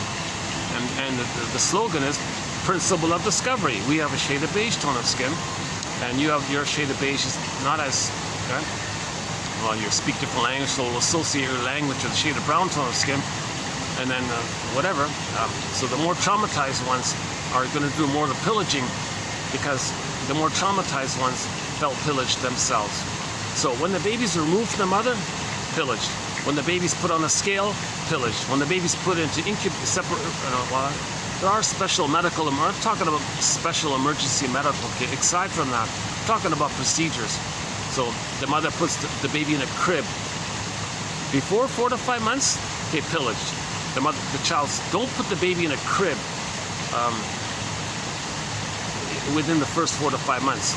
For the first 4 to 5 months, the baby sleeps on the mother, skin to skin, no, not even clothing. The room is warm, candles, heat lamp, whatever. The skin to skin, the baby needs the skin to skin to have the communication between the two, and the skin is the bridge between the emotional communication between the baby and the mother. There's an attunement, there's a back and a forth. This takes place with the skin to skin. The communication is affective, it's somatic with the whole body, the mammal. So the skin to skin, you don't wrap up, okay? If the baby's put into a crib or something and wrapped up, and Jesus Christ, some mother put the bed sheets very tightly on the baby. He was terrified. He was screaming like crazy. He was saying, I'm in peril here. And the mother was soul blind. That baby, okay, trauma, there, pillaged. He's pillaged. So it's very easy. Children are so sensitive, so vulnerable, so tender. Janoff makes a huge, as has all Alice Miller, Lloyd DeMoss, all these guys are trying to do their best to raise awareness of how trusting and vulnerable babies are and all this. And people are saying, people are treating them so indifferently like this.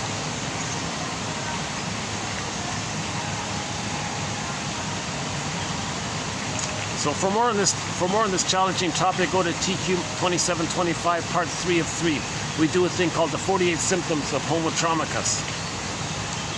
It's experimental. It's just questioning here, no set answer here, no perfect answer here. Just brainstorming, looking for ideas here, trying to understand. Oh, there he is. Yeah, there's. That one's a little older, huh? Yeah.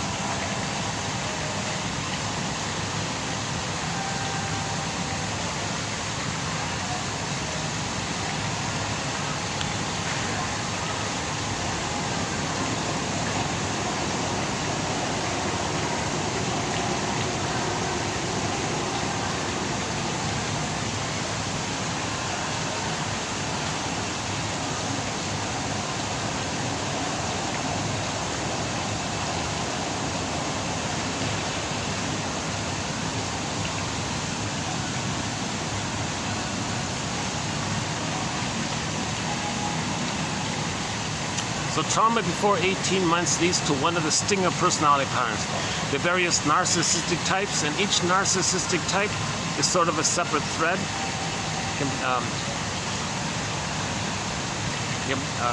Another example, the bully pattern is a notorious stinger personality pattern. Iago, that's the envy-based one. Iago pattern is the guy who uses those with the bully pattern as proxies for that. Remember, proxy means when someone else feels for you, does something for you, or plays a role for you. The Iagos, they like to kind of sneakily spread rumors around and get others against themselves. And they feel gleeful and sadistically giddy because they feel they're being united and merged with the mother inside in the memory system. They feel like the paradise with the mother when they're doing this. So that's one of the challenging personalities on the Iago because he's so covert and so behind the scenes and all this. So it's interesting with the Enneagram, because the 5 and the 8 are linked on the Enneagram. The Enneagram, one of the key benefits is that 5 and 8 link.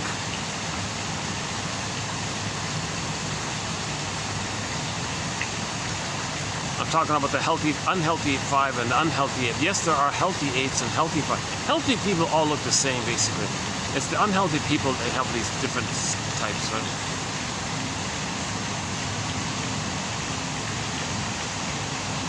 Well, that's not true. Healthy people resemble each other a lot, although there may be little variations. But unhealthy people, there's more variety.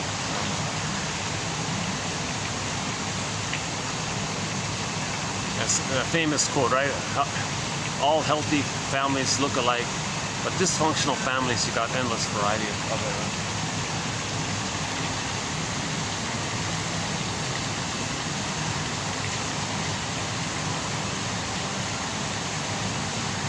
So the issue of distinctive personality patterns, that's about a developmental issue of the baby not getting his needs met in a strain-like fashion, consistent rejection, consistent no up until 18 months. Janoff's material focuses on the physiological response to trauma. So it's kind of like PTSD, in the area of PTSD mainly. And then personality is more like developmental relational trauma. But there is some crossover, there is some blurring of the two. But it's not, like for example, let's say you have somebody who's traumatized in the narcissistic personality place. So the narcissistic personality place, meaning before 18 months, he can be the overt exhibitionistic type. Okay, the famous, aggressive Don Juans and the Playboys and all that we're familiar with. The more cookie cutter, garden variety narcissist that we see on TV all the time, kind of thing. Cold, don't care about others, greedy, selfish, ambitious, lies all the time, no empathy, no feeling, too bad, sucker. These kind of. We're familiar with that. A lot of self-help books talk about this. But there's a very, that might be more in the so-called sympathetic, like the revved up one. But you can have a passive one, the parasympathetic. That's called the clinging vine narcissistic pattern. So a person can have the narcissistic pattern and be in the parasympathetic place, the laid back one.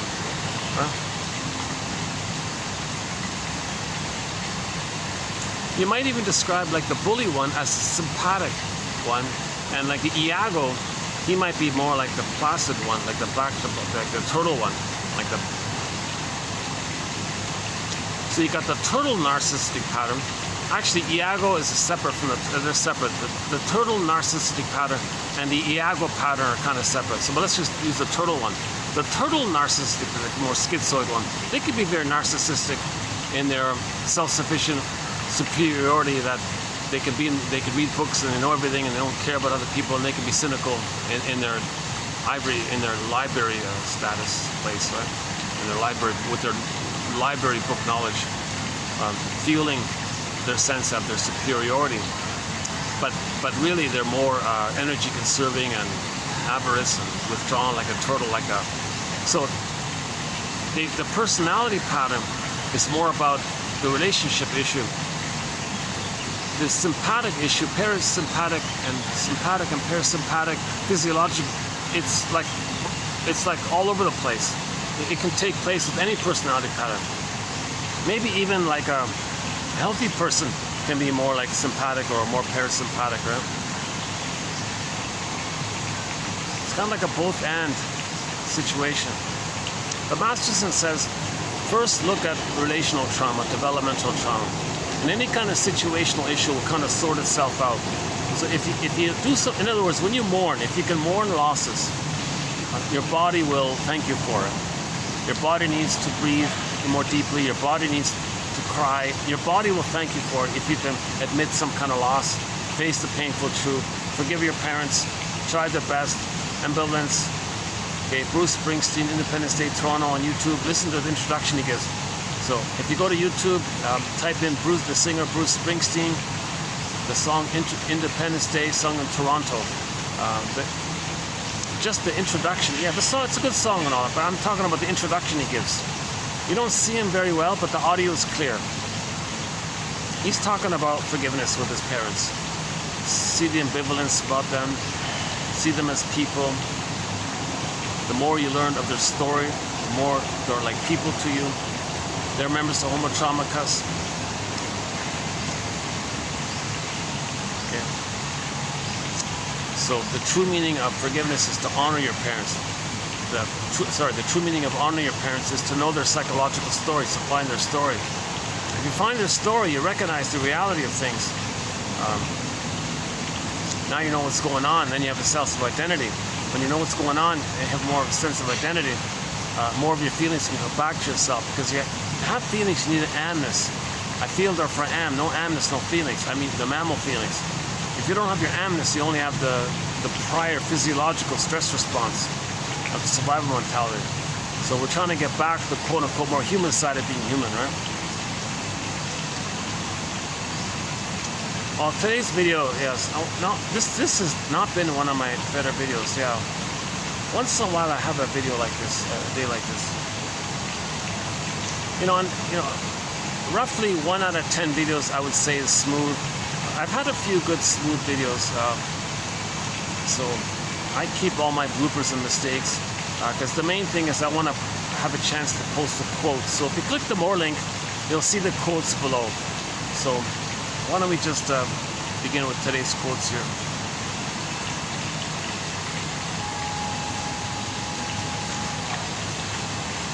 Maybe it's this annoying angle now. Maybe it's all right. Okay. Now let's just do some of the quotes here.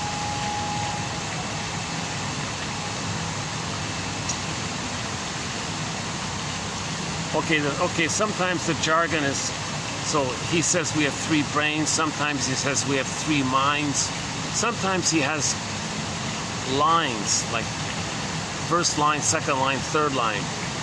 Okay, same, synonymous as first brain. So the first brain is the crocodile brain, the lizard brain, the salamander brain.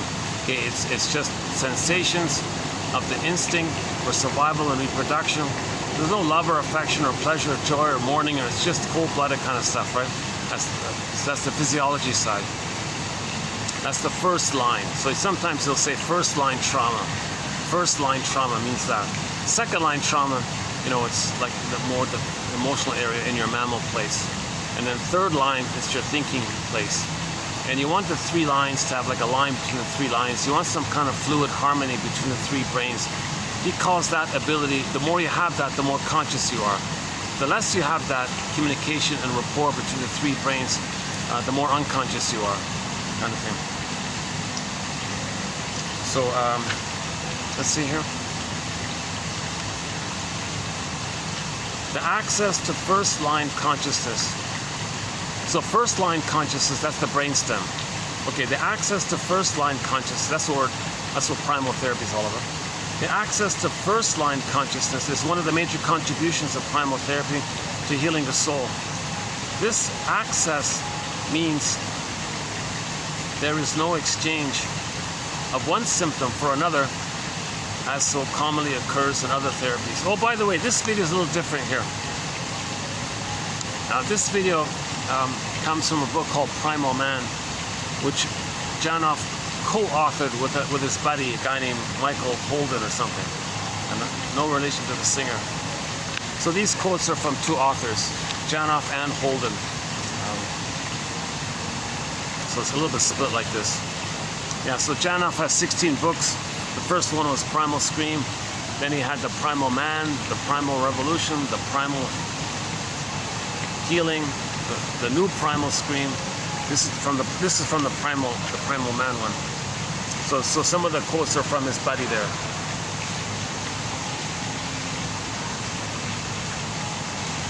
Primals are spontaneously occurring changes in one's physiology. So if you can do a so-called primal, so what's a primal? A primal is a spontaneously occurring change in one's entire physiology. If your breathing is going to be different, your back is straighter, you're calmer, your voice might be more resonant with your voice is not about pleading, or your voice tone is not about controlling or coercing or look at me, or your voice doesn't have any kind of agenda like that. It's just an expression of yourself. So there can be changes in your physiology, in your breathing, in your voice, in your posture, in your body temperature. He says might be a little cooler. Your heart math will be consistent. The heartbeat speed between the heartbeats will be regular. Heart math issue. The pressure, blood pressure will be better, and the cortisol level will be down, and things like that. Oh wow! Well, the squirrels are really active today. Yeah, I don't know if you can see them. They're buzzing around on the trees there. Yeah.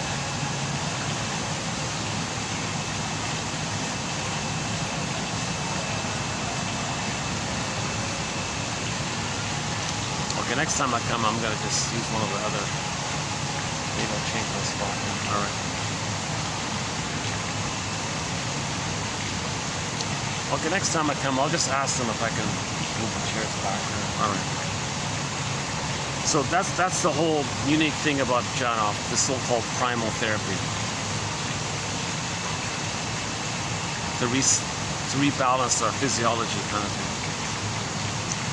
Now, when a person does a so-called primal, it's sometimes people say it resembles a seizure, but it's not a seizure. Seizures typically include a brief period in coma. Whoa. Primals do not. If a person really does shake off, so the theory is the baby had anoxia. He couldn't breathe. He had no oxygen. If you can be present, stay in the present, have your consciousness, and trace back your memories and your feelings, and if you can get back to that place, your physiology will make you breathe. He calls it 30 minutes of deep locomotive breathing. Now you're getting the oxygen that you tried to get back then, and your whole physiological and your whole physiology fixes itself. That's called the so-called primal issue.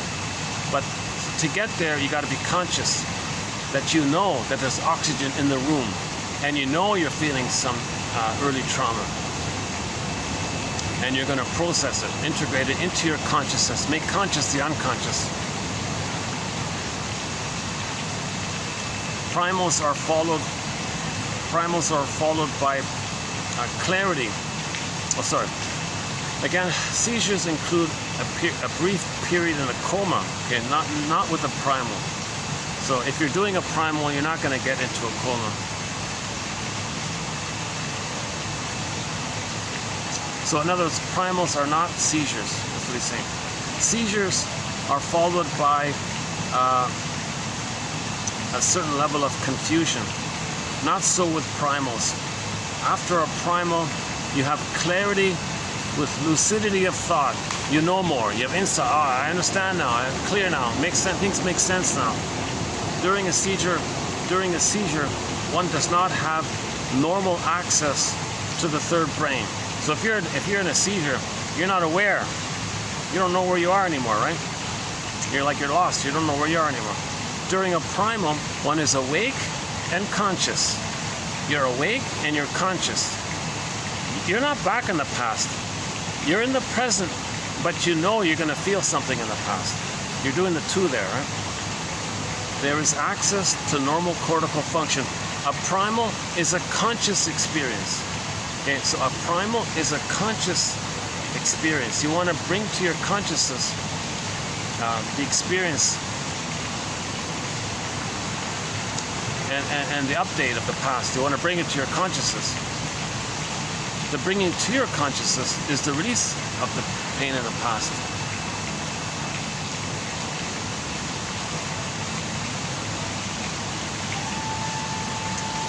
Primal therapy is not really like a psychotherapy. He calls primal therapy a psychophysiological therapy. A psychophysiological therapy. Hence the idea of Freud 2.0. You're bringing in the physiological issues. It's not using tricks to repress it, like EMDR and bioenergetics or some kind of somatic things. That's the purpose of that, is to repress it, to numb it, to bury it. It's still swimming in there. You just feel better because you repressed it. Some people are fooled by this. He says CBT actually mainly functions to repress your pain, make you unaware of your pain. Analogous to eating cookies. You eat cookies, you get sugar, salt, and fat. Your brain sends you serotonin. You feel good by the release of the serotonin, by the concentrated food. The mammalian part of the brain perceives the person as being safe by the food, so it releases serotonin, but it doesn't change the trauma in the babyhood time. So a lot of beliefs and hopes and oh, get over it, one day you'll be saved. Okay, a lot of like beliefs you make up. It's meant to repress the pain, although the pain creates the beliefs. The beliefs appear due to the pain to repress the pain. So there's various ways to repress the pain. Primal therapy is saying, no, okay, then let's feel the pain instead of trying to hide it all the time. So he has like a real strong sales pitch to his material. Hence the millions of people flying to California and then all the spin-off. And what damaged his approach was a lot of people took his insights and created their various weekend workshops.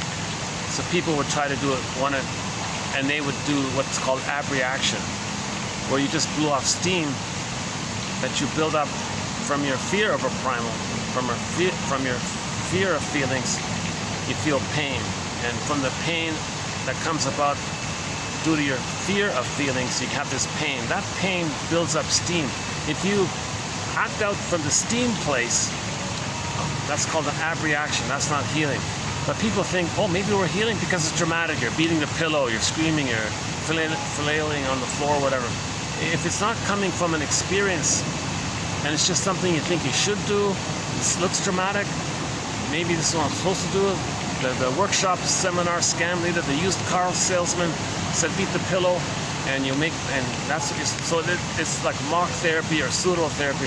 So the original spirit of primal therapy got a bad name post 75, I think, by all these charlatan guys wanting to make a quick buck because of the huge demand for it.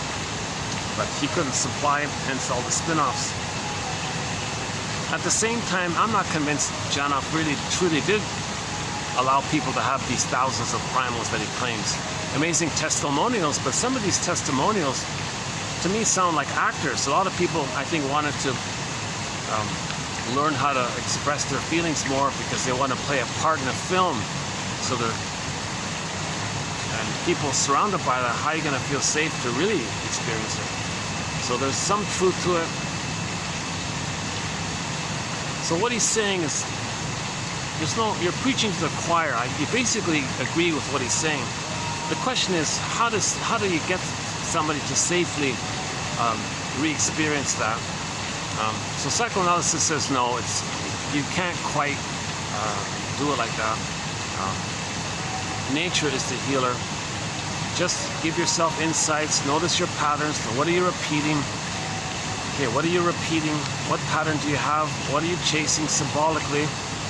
What are you kind of running away from? Are you an emotional fugitive from the love that you're seeking? Are you running away from the very love that you're seeking? Make some kind of insights like that, and maybe feelings come out spontaneously, and then see it loosens up the dream life. So when you're dreaming, more feelings can come up. So you're trying to integrate and get back more of your feelings. Thanks to the insights during the day, you may get some dreams tonight. So that's the psychoanalysis is big on dream interpretation, because you wake up and you get a dream. It's a message from your soul. It's a message from your unconscious self. So you wake up, you get a dream. Okay, you just make some notes, write down what you remember. It's like, this is my soul today. TTAQ maybe, give the dream a title, a theme, identify the main affect, emotion, and then see if you can maybe formulate some kind of question your unconscious self is asking you, TTAQ. It's like, this in my soul today. And then you free associate from the dream. What does this dream remind me of? And then you take different elements of the dreams. what does this part of the dream remind me of?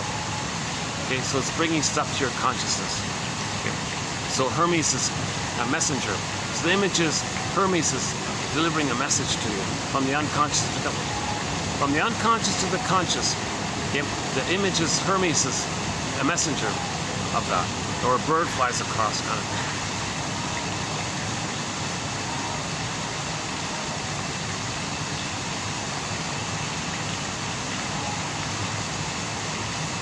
Maybe I can, yeah, let me, let's change chairs here. Let's just go over there. Yeah, hold on a second.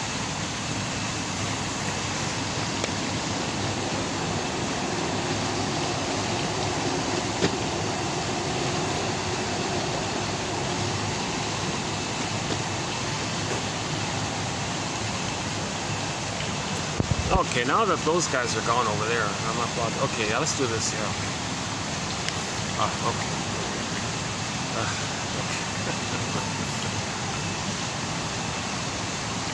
See, they've got all the fans on the other end, so all the guests go to where the fans are. But that's okay by me. I prefer the privacy on this end. But I noticed they just left.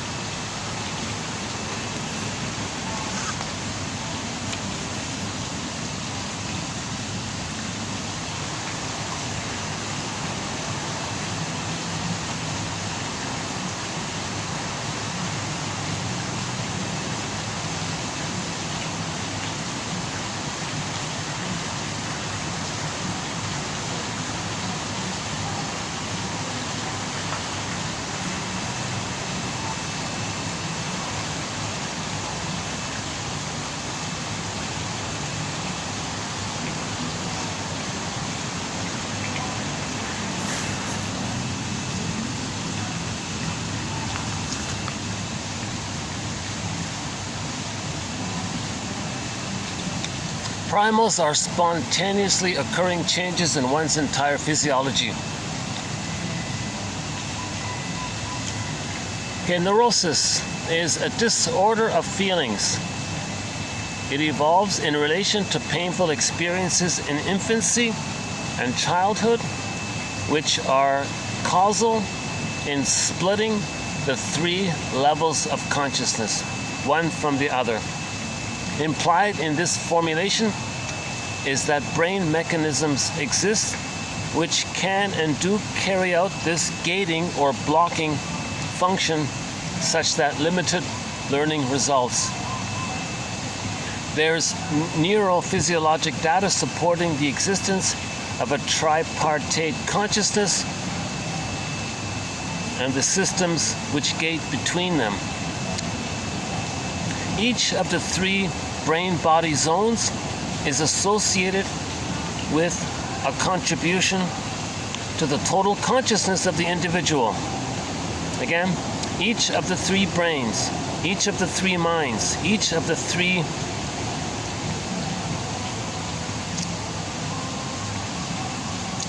brain-body zones is associated with a contribution to the total consciousness of the individual. So three brains are talking to us. The nervous system brain, the feeling, like joy, sadness, mammal brain, and then our ideas part. So primal therapy is not just like a talking thing. It's more of a talking and physiological one. Why is it that many birth and delivery practices are so traumatic? Everything's too much and too sudden, and the baby suffers. The cry of the newborn child is the cry of agony. Look at that, eh? The cry of the newborn child. It's usually a cry of agony. The room might be the bright lights, too cold, too noisy, whatever. Then maybe sometimes there's eye drops in the poor baby. Nasal suction catheter suddenly applied. Jesus Christ. All this sudden input is experienced as agonizingly painful because the sensory windows, okay, here we go. The sensory windows of newborns are extremely open. If obstetricians knew more of an infant's neurological. He's a brain. This guy Holden, he's a brain surgeon. He's a neuro brain guy, right? Like a medical doctor, brain neurosurgeon guy, right? John F. Spuddy here. If obstetricians knew more of a baby's neurological status, they would heed the advice of Dr. LeBoyer and deliver children more gradually, with none of the sudden overloading stimuli.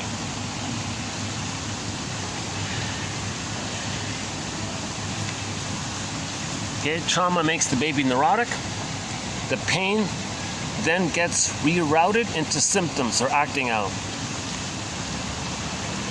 So the pain, the primal need, unmet, primal pain, blocked, it's dispersed. Baby had a primal need for a secure attachment style. The need's not met. That leads to primal pain. It's blocked with the endorphins, like a gating mechanism, so you're not aware. It keeps you. It makes you not aware of it, but it's still there, bubbling in. So the pain is still bubbling in within. The pain is still there. It disperses and finds outlets. So it can go to a body symptom somewhere in the body, or it can go through your behavior and acting out, symbolic chasing, eating cookies, drinking beer. The acting, they call it acting out. He calls it symbolic acting out, because you're acting out a quest for a symbol of mother's love. And in the process, you're repeating the cry for love, either directly or by getting others to cry for you, and then you say no to yourself, i.e. you say no to them playing you. This is all symbolic stuff, right? And the pain is driving all this. So one quote was about pessimism. He said, Janov said, pessimism, don't think it's just from the third brain, like just the idea brain. Just coming from your idea, oh, how witty, look how witty he is in his negative barbs and negative comments. Isn't he so witty? It's not just from that. Pessimism is caused by the pain, cranking those witty jabs, those witty shards, those verbal shards, these little Barbie like barbs, like wire barbs, like little bitter banter comments. Pain is cranking them out. So Mr. Pain, the bottled up pain in there, okay, remember the primal need for love wasn't met? So all this pain, create a character called Mr. Pain. Mr. Pain has a book called Insults, massive dictionary of insult terms, put down terms, shaming terms. You're no good this, you're a bad, witty, and it's like scholarly. He can have a PhD in negative terms, right? Negative vocabulary. And he's cranking out all these barbs like this.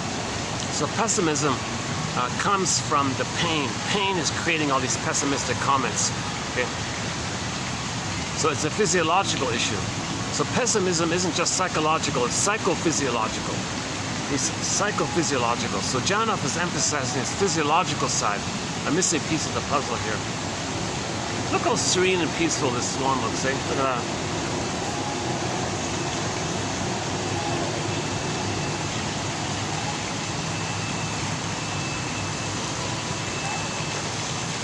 I guess he's sleeping, eh?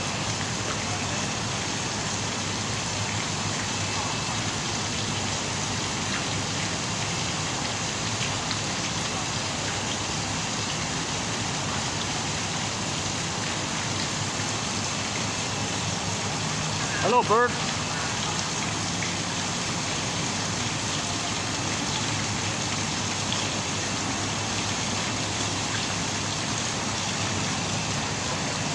That's a cool scene, eh? The two buddies there. Kind of a...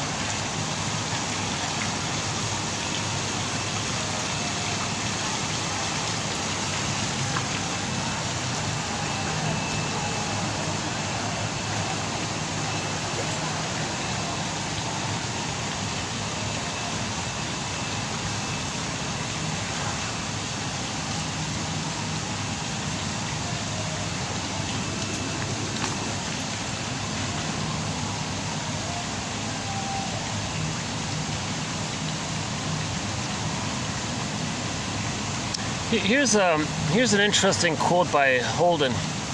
I don't quite get this. This one's a question mark here. There is no biologic unconscious, only discrete levels of consciousness which, when blocked or gated, become unconscious.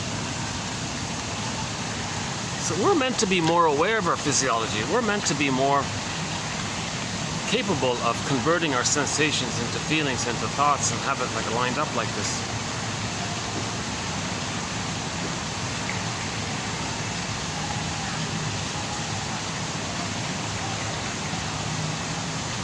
Yeah, so the baby's sensory input is wide open. He has no ability to block it. If the mother's rough handling the baby, that's trauma. If she's like roughing her with when she's cleaning if she's rough in the cleaning, baby's being terrorized. Creates an image in his mind of the mother being a frightening, scary, violent monster. If the mother's rough handling the baby, can you believe it? If the mother takes a towel and tries to wash the baby in a rude way, he creates an image of the mind as a scary monster. Like, that's quite a flip, right? The mother doesn't see it. She's soul blind to the baby's end of things, how the baby's seeing things.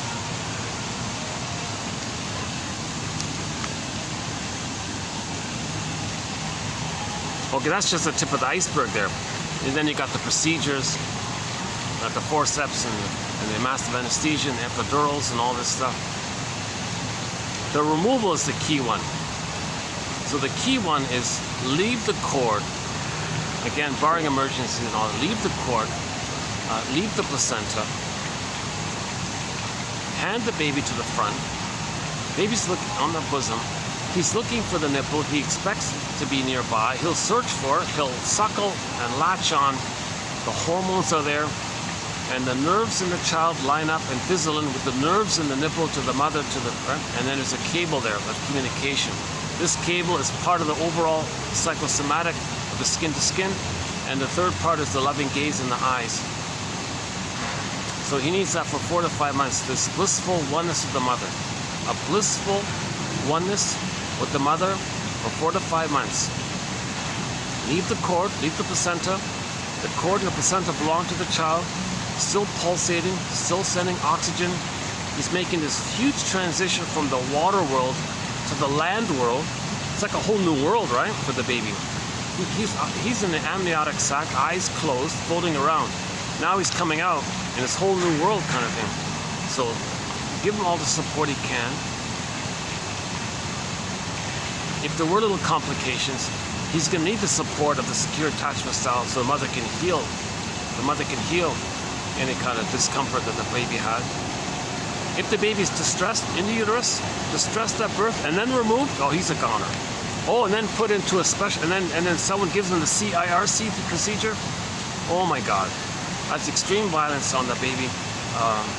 He'll go through an attitude of identification with the aggressor and being indifferent to others because of what happened to him.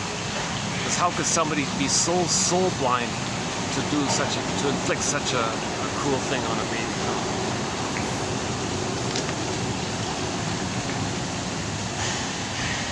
Yeah, so this CIRC procedure, really, there needs to be more awareness of how this is hurting. So maybe more people should read Dr. LeBoyer. Yeah, so Dr. Janoff and Dr. Holden really praise Mr. LeBoyer here from France. Yeah, a French doctor.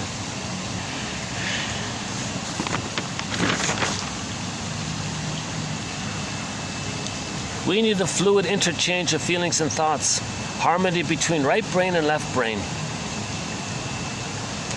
Talk therapy may have a little benefit for clients with high levels of repression.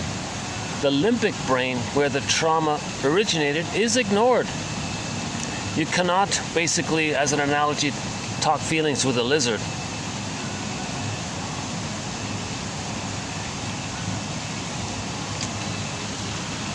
So the stubbornness of somebody creating beliefs of survival,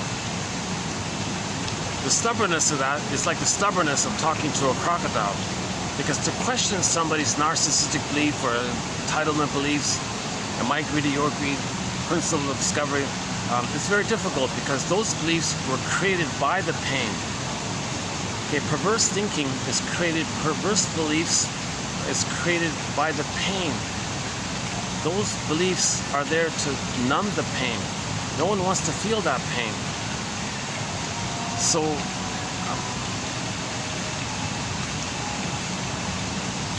it's analogous to trying to discuss feelings with the lizard, he says here. It's just, we're not calling somebody that. We're not labeling you are this or that. We're saying that the person's coming from the memory of being traumatized in the brainstem. If somebody's traumatized in the brainstem,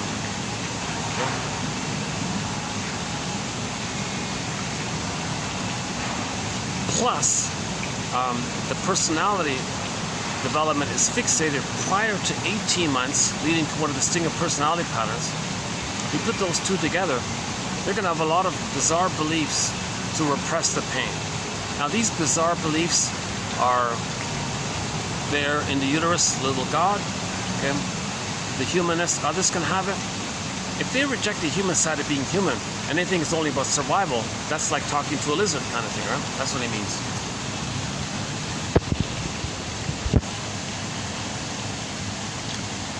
It isn't simply pain that one is suppressing with emotional eating or drinking or smoking. It's one's past history. Yeah, so you can fill in the blank here, right? It isn't pain that one is addressing with somebody with the stinger personality pattern, or somebody with the bully pattern, or somebody with the Iago personality pattern, or even somebody with the clinger or pleaser personality pattern. It's not just pain that you're dealing with one's whole history, right?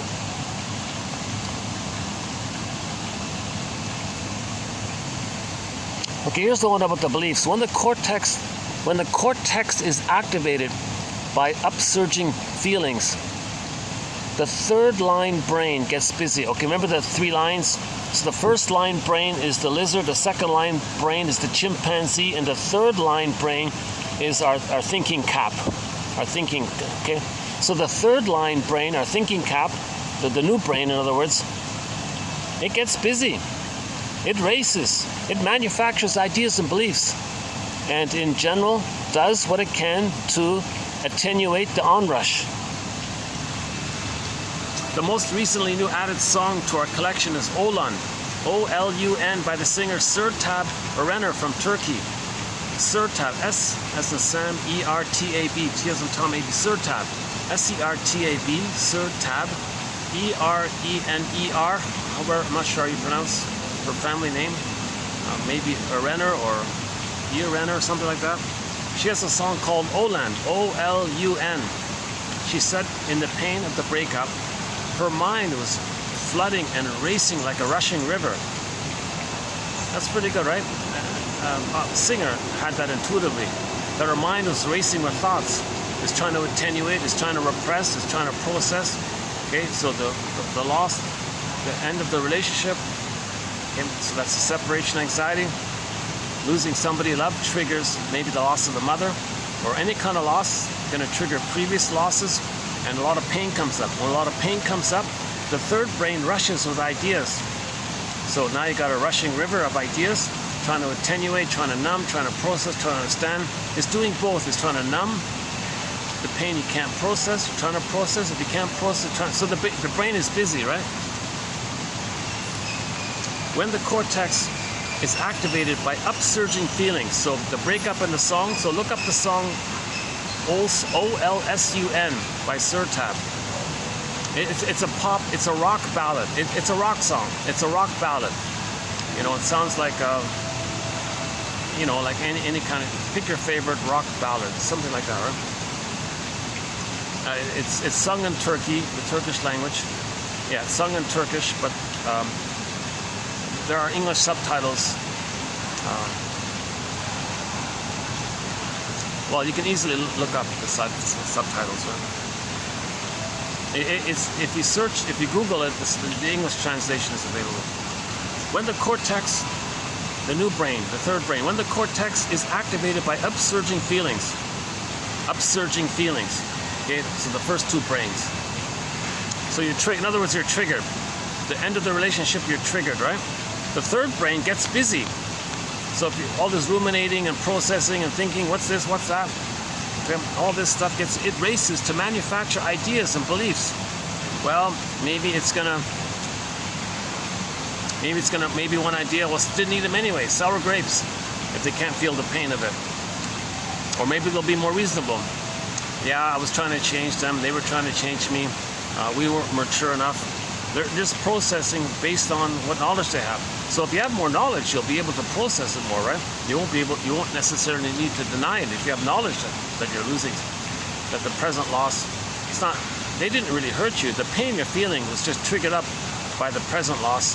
A present loss usually triggers up earlier losses. And in general does what it can to attenuate the onrush. So if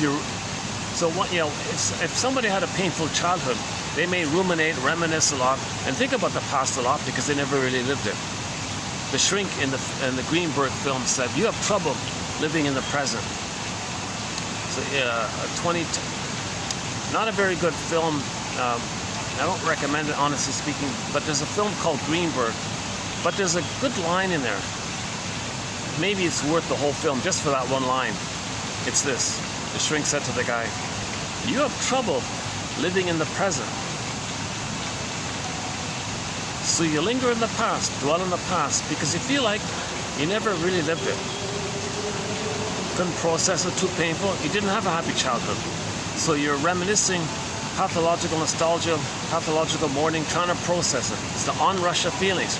All those painful feelings, your mind is racing to try to process the past. So you're lingering in the past, trying to process it, trying to feel it. Same kind of thing.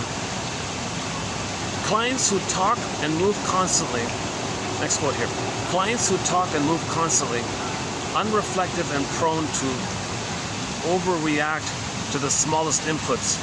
I believe this is due to leaky gates.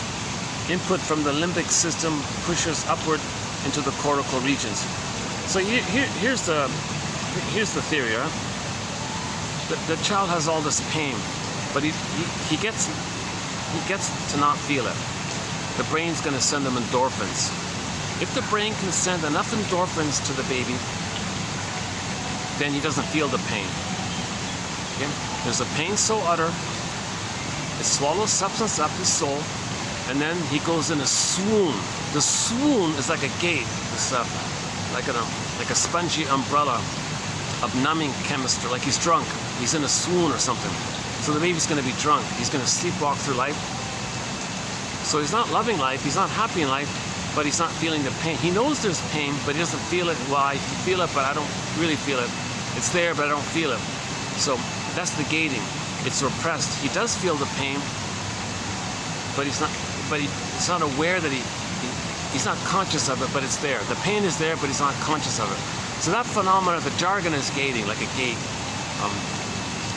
Now, you need it. You need those gates because you wouldn't function if you could feel all that pain. So if the person can't process all that pain, we need to numb it, kind of thing, right? Now, the idea is that if there's too much pain, there's going to be too much gating. Now the person is going to be very rigid, and that pain is going to lead to psychosomatic symptoms, dysfunctional living, feeling that you're living the unlived life, sleepwalking through life, going through the motions of life, and there's a whole part of us. It's making us sleepwalk through life, kind of thing, right?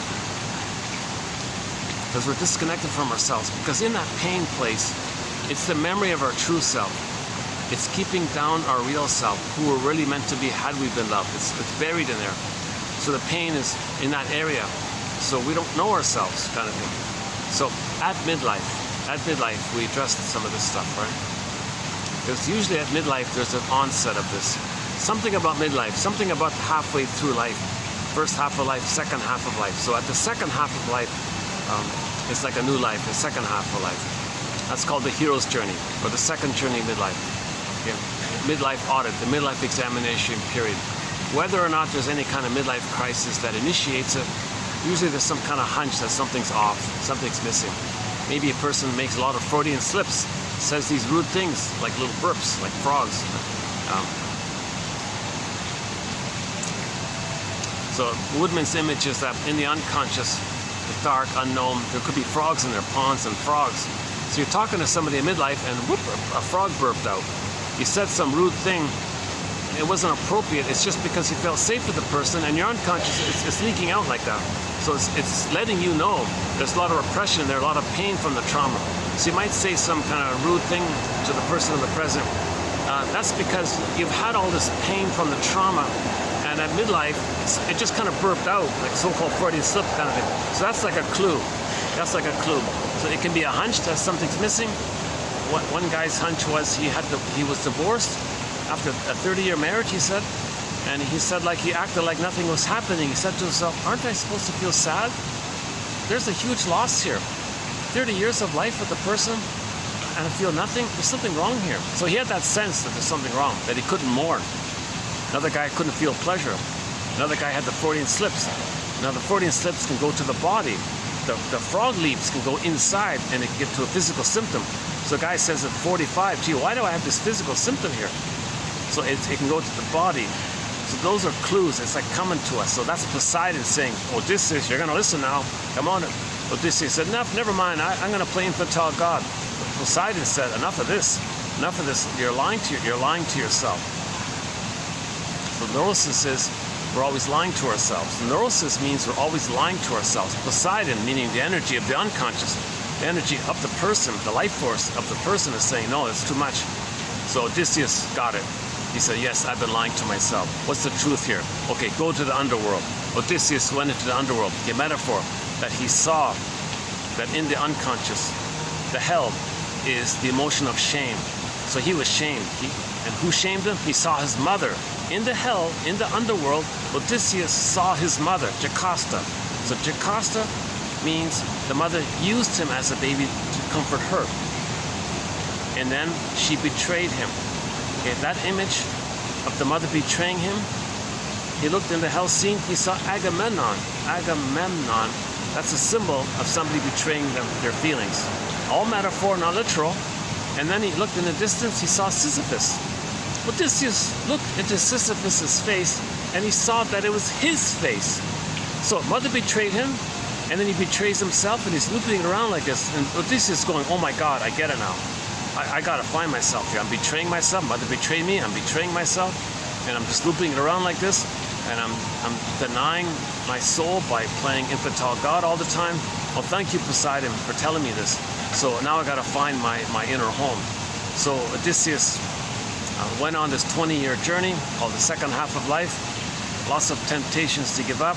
Oh, just the lotus land. Just eat cookies. Calypso, yeah, just be childlike. You don't have to grow up. Just be a playboy or something. Yeah, Circe said,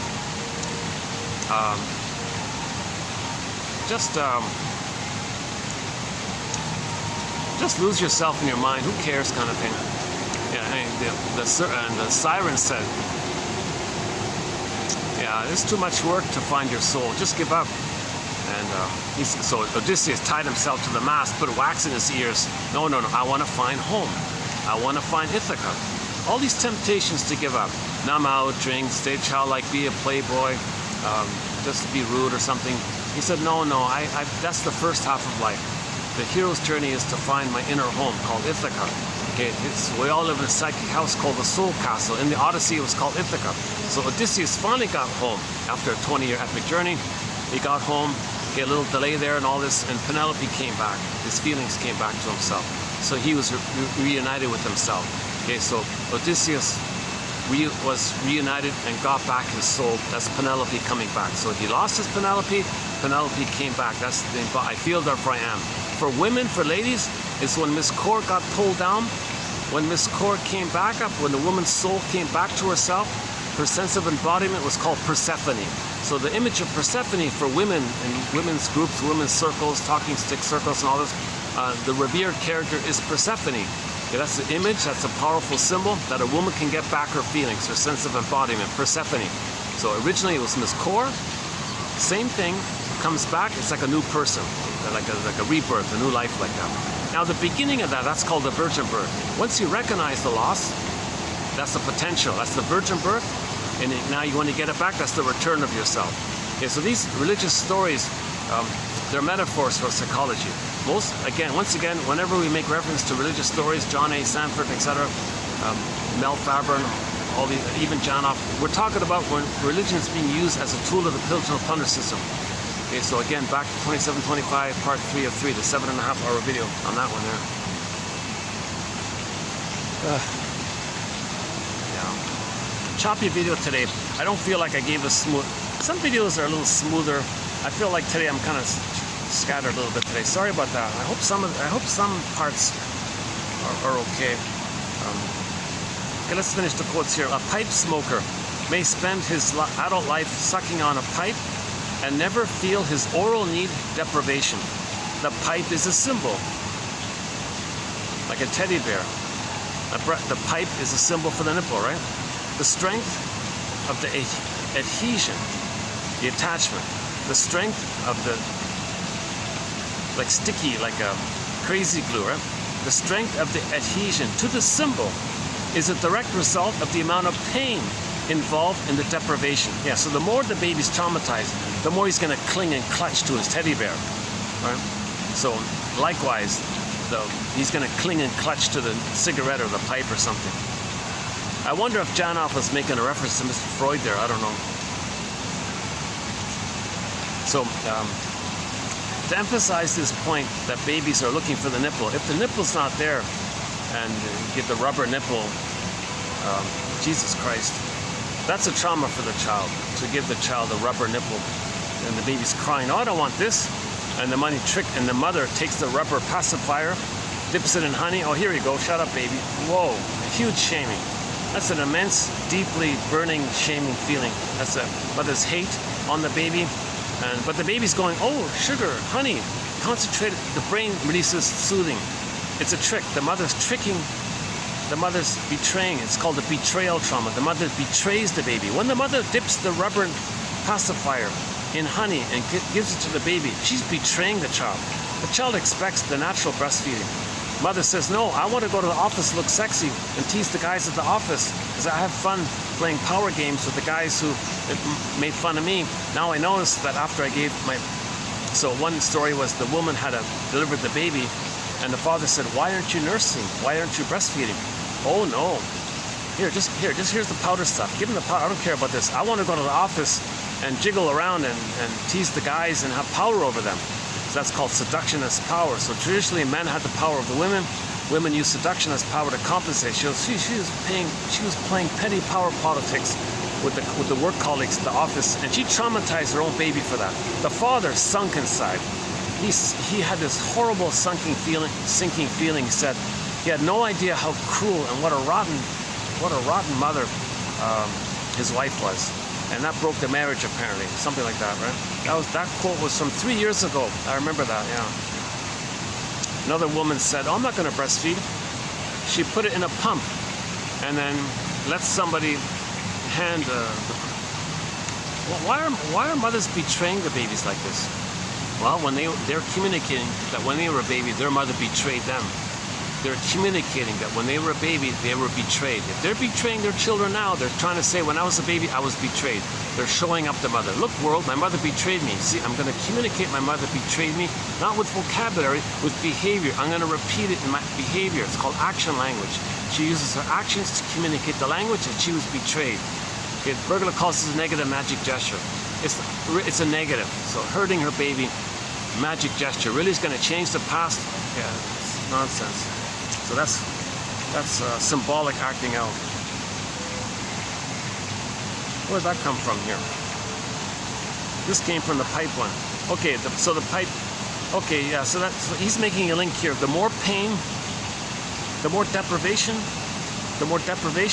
of breastfeeding and the natural breastfeeding, the more he's going to stick to the symbols. So maybe the pacifier was used. Or maybe the child used his thumb to stand in for the nipple, and then that's a continuation of it. He may use the cigarette or the pipe to trigger the memory that he used the pacifier or his thumb to soothe him as a substitute of the missing mother's nipple. So that all of the baby's attention is to look for the nipple. If the nipple's not there, he's going to use his thumb. That's a betrayal. That's a betrayal trauma. The child has to do that. And the cigarette, and the cigar, and the pipe. This is all sort of just a basic extension of this. because apparently nicotine and tobacco functions as a tranquilizer. Just as honey on a rubber nipple would tranquilize the baby. Food is an over-the-counter tranquilizer. Okay, tobacco is an over-the-counter tranquilizer, obviously. It's a vending, you can get it in a vending machine even. You don't even have to go to the counter. People can drink for decades and never realize that they are in pain. They delude themselves into thinking that they have a need for liquor rather than a need to numb pain. So they're not aware. They say, oh, I need the booze, I need the booze. No, you don't need the booze. What you're trying to do is numb the pain. What, I have pain? I don't have pain, I just need the liquor. I just like beer. Beer is so delicious. Makes me feel warm and comfortable. I need the beer, give me the beer. Oh no, you didn't get the comfort of mother's love, and that's a pain, and you're trying to get that still. You're searching for symbolic mother's love. You missed mother's spirit, maternal spirit, so you symbolize alcoholic spirits as a symbol of mother's spirit. So you're excited, that's the jocose. You're excited to get it. You're going to be disappointed, that's the morose. Then you're going to be angry and belligerent, that's the bellicose. And then you're going to get the hangover, that's the comatose. So Bergler calls this jocose, morose, bellicose, comatose, the hangover thing. And the person does so, Janov says, when the person reaches for the cookies or reaches for the cigar, do they know that pain is making them do this? He said that in one of these quotes here. Should we dig it up here? Well, it's going to take me a minute to find it here. Do people, okay. Well, I'm not sure. Okay, it's going to take me a few minutes to find it here. Well, okay, you know, maybe later on I'll look for that one. He's got a quote in here about this.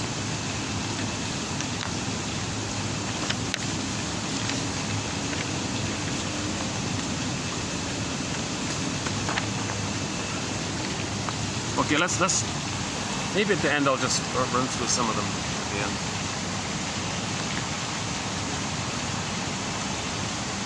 Let's just make sure we get in today's batch here before it gets too dark here.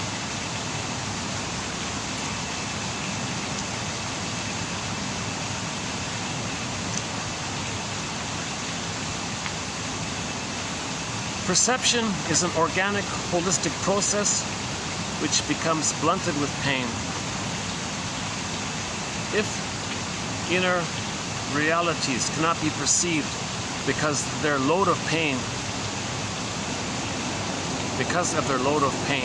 this will automatically blunt the perception of external realities related to that inner truth. In this way, the system reflexively shuts out awareness of anything which can trigger off more pain than can be intubated.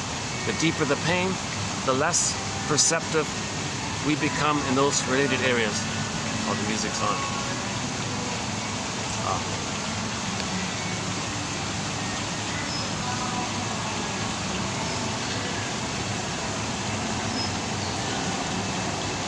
So one example, let me use to this.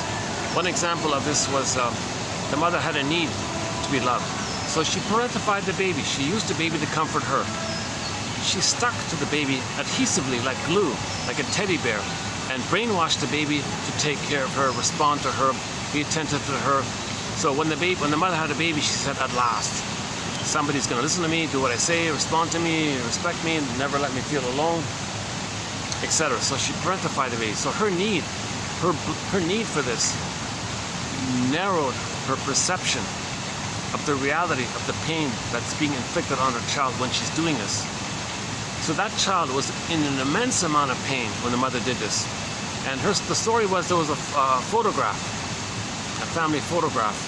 And in the photograph was that child in pain. He was downcast, he looked sad. Everybody could see this kid was in agony. He was in deep agony. The mother showed the photo, told everybody, look how happy my son is. People are going, what? You see, she couldn't see her son is in pain. She was soul blind. She was soul blind to the reality of what she was doing to her son and the pain she was in, that the son was feeling due to her behavior. Because her need from her pain was so great, all she could see was her need.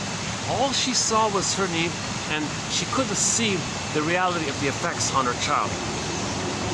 If somebody were to call it out, she would say no, that her son is happy. Look closely in the photo. Your son doesn't look happy. What are you talking about? He's happy. No, he's not happy. Look again. Oh, there's something wrong with him. He's happy.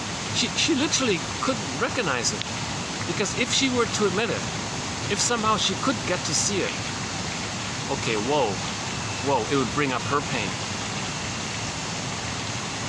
See, she was able to deny her pain with the relentless hope that her son could be the good mother for her.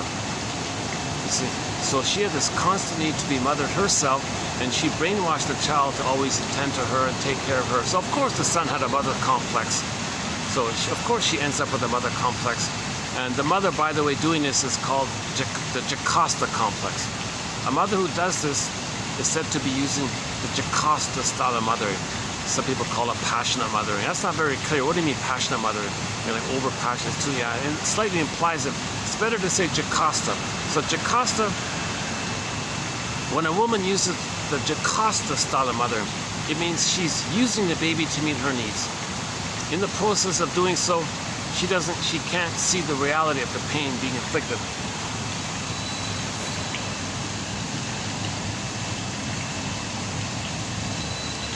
Okay, next one here. The nice person who never gets angry may simply be someone so well defended that he is totally disconnected from his anger. Yeah, I put that there because I'm reminded of a slogan, a self-help slogan. Don't be nice, don't be real, or something. It wasn't a very good self-help book, but I noticed it caught a lot of people's attention. Don't be nice, be real. I actually peeked at that book. Oh yeah, okay, just general stuff. But the title was catchy, right? So if the person's overly nice all the time, and they have no idea I don't feel any anger. I don't know what you're talking about. What's anger? I don't feel any anger. Okay, so that's in the first half of life, it's possible to just gate or numb all the pain, and they're not aware of the anger. But at midlife, it'll come up in the Freudian slips, or the psychosomatic symptom, or some other kind of form, or nervous breakdown. That'll do it. If at midlife the person has a nervous breakdown, or what's called the onset of PTSD, if a person never felt angry in their life, and suddenly at midlife they're irritable and have PTSD. See, it's coming up like that, right? The unborn child grimaced in pain, and his stress hormone levels rose dramatically. The baby suffered. The memory was imprinted, blueprinted, encoded into the memory system in the brainstem. In feeling therapy in general, we're trying to restore the missing links in the circuitry.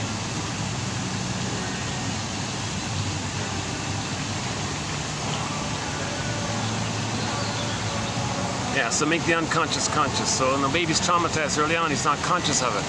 But later, we got our consciousness. So we want to now be conscious of before of what was unconscious. Yeah, this quote was about, I don't know why they do this, but sometimes the doctor wanted to do a test or something. Let's make sure your baby doesn't have a certain problem or something. So he did this obnoxious thing of sticking a needle in the amniotic sac or something, but it was under ultrasound, and you could see the baby grimacing in his face and terrified and trying to flee the needle. So the baby's in a terrified reaction of fleeing even inside with that procedure. So you're traumatizing the baby by the very procedure itself. His stress hormones, the baby's stress hormones, went through the roof, and it didn't go back down to normalize. It set in, it revved up. So that doctor who did the test gave the baby PTSD when he was born. He was revved up when he was born, and he was hyperactive and needed Ritalin or something, or hyperactive and always on the go, always needing to discharge the pain of not being able to feel, because he lost his feelings. He lost his feelings. He lost his mammal feelings when the doctor did that procedure.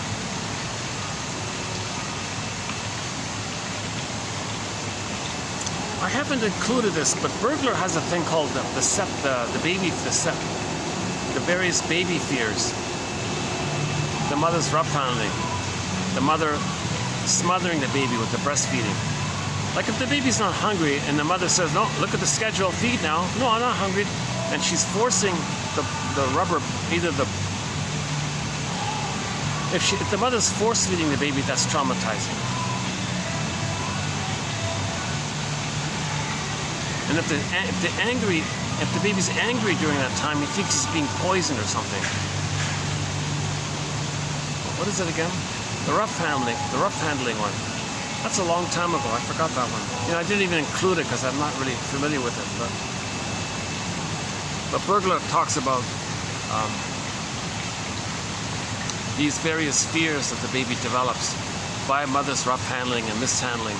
He ends up with these wildly exaggerated fears and sees the mother as a monster as a result.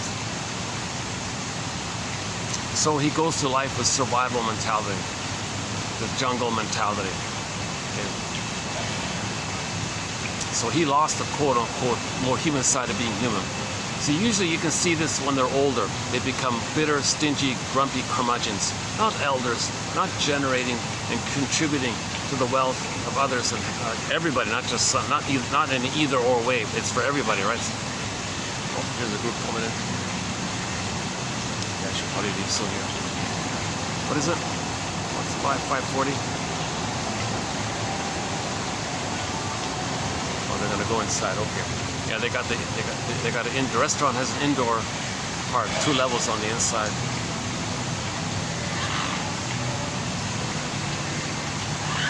I don't know if you can hear him, but that was him. Yeah.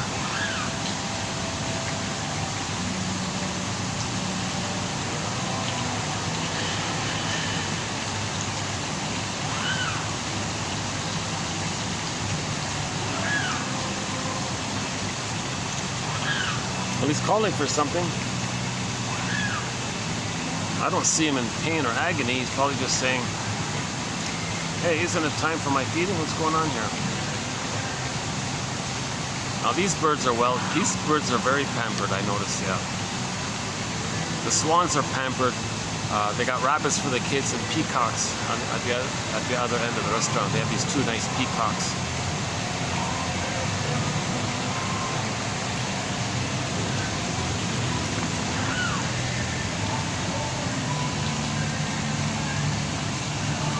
How we develop is due to the internalization of the external.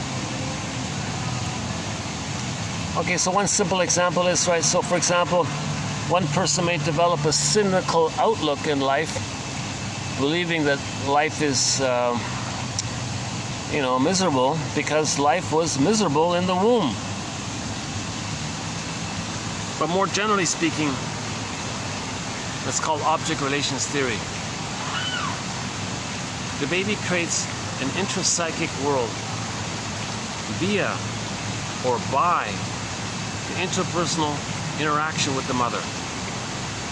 Interpersonal becomes intrapsychic.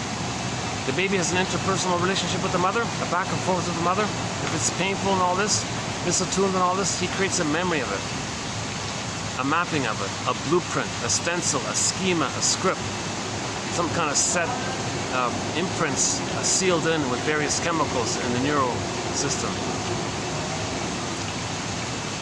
Psychoanalysis is the study of this. Object relations theory or psychoanalysis is the study of the internalization of interpersonal relationships. So the baby's first external with the mother becomes internalized. And then whatever's created, whatever map is being created, it's going to reveal itself throughout life. Inside out, as above, so below. So you look at your behavior in the present throughout life, it's an imprint telling you of the mapping. Now, if this mapping is a traumatic script, that's how you learn it. So this intrapsychic is pressed into the non-reporting brain. It communicates to us via the inferencing mind. So sometimes the non-reporting brain is called the inferring mind, infancy mind, the inferring mind. So we observe our repetitions in the present, and it's like an inference telling us of the mapping created by the first world. The breast mother was the world for the baby. It was everything for the baby. The whole world. The breast mother, which is a part of the mother called the breast mother. Baby doesn't see the mother as like a full person with feelings. It's more like a utilitarian kind of thing, where it's just being taken care of and fed in like this. That's the whole world. If that world didn't let him feel safe, to know himself, that'll be revealed in one of those stinger personality patterns, or one of the clinger personality patterns if it's a little bit later, if the trauma is a little bit later on.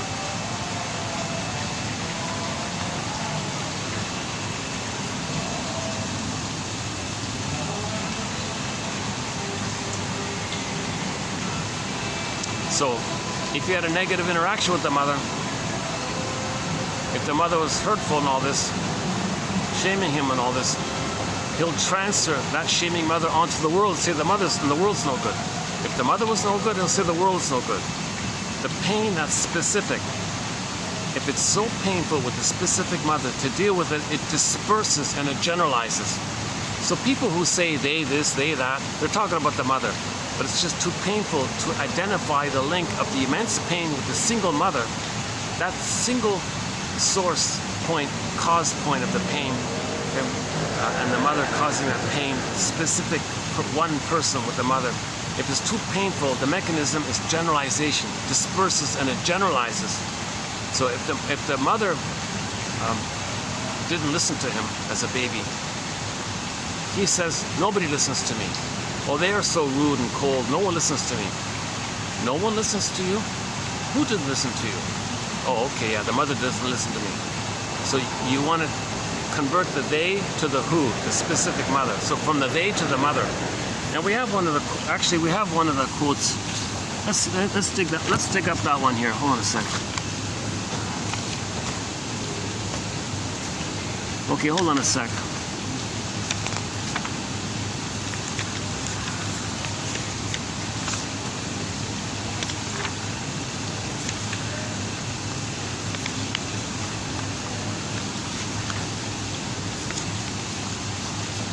It's the one about the they. I think that's not a bad little quote about the they.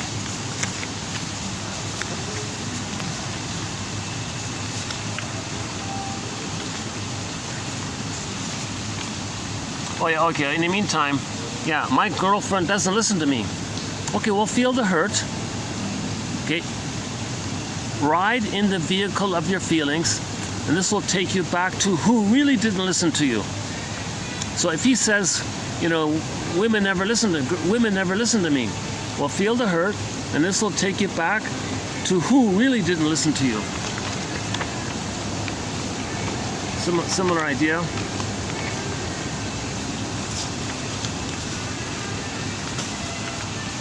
Yeah, here we go.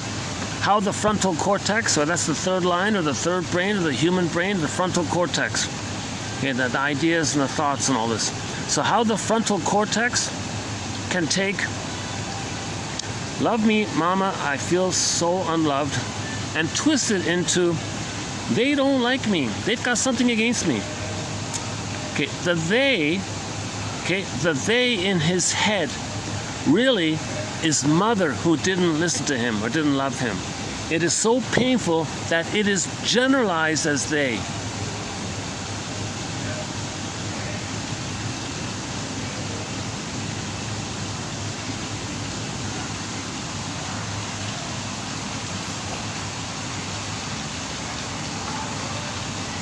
Okay, let's go back to today's batch here.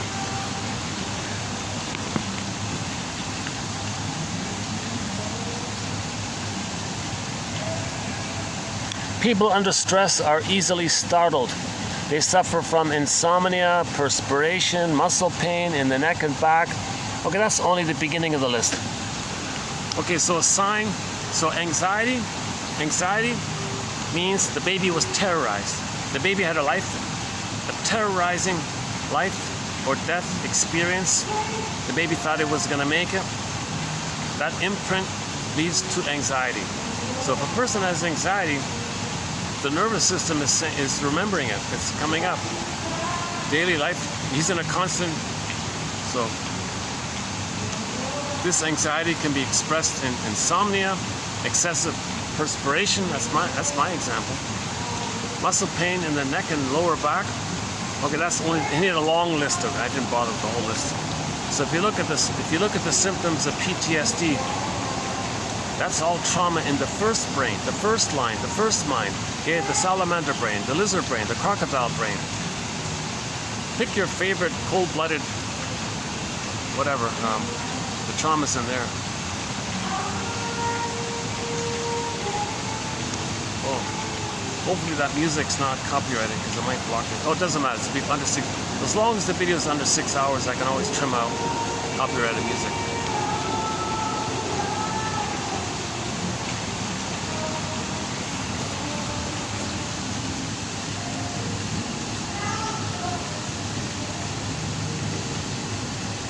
Yeah, so PTSD, easily startled.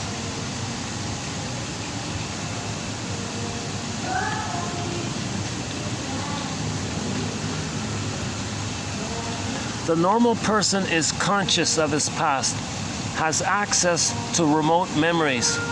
He senses the continuum of his life. Normal for him is to be whole and integrated, past and present. To be neurotic means to be cut off from one's history, an ahistorical being.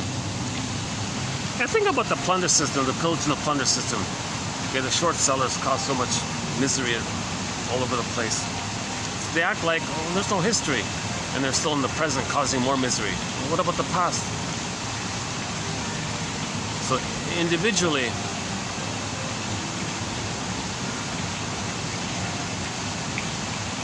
see, here's a tough one for me too, because I don't remember too much of my childhood also, like the very early on part. In normal development, a person has access to remote memories. Some people say they can remember, you know, the time when they were 1 or 2 or 3 or something like that. Wow. I didn't believe it, but according to this stuff here, he says that could be the case. He senses the continuity of his life, past and present. If you're neurotic, you don't know your past. If you don't know your past, that unknownness of your past is because there's too much pain. That pain becomes the puppet master. That puppet master is getting you to replay and repeat. Hold on a second. Got some people checking out the swans here. Why don't we give these people some privacy and all that? Move it somewhere. Hold on a second.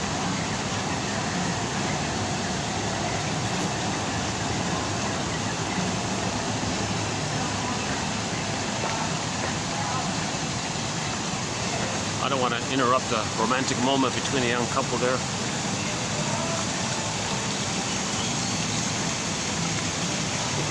Okay, I think what I'm going to do from now on is zip one of these things here. Yeah, what if I sat here? Speaking of back pain, Jesus. What if I did this?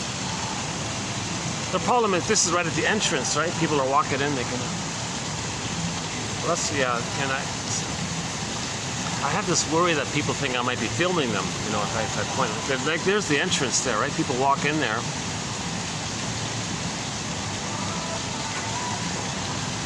And this is the place is open. So no matter where I go, I'm sort of stuck with this.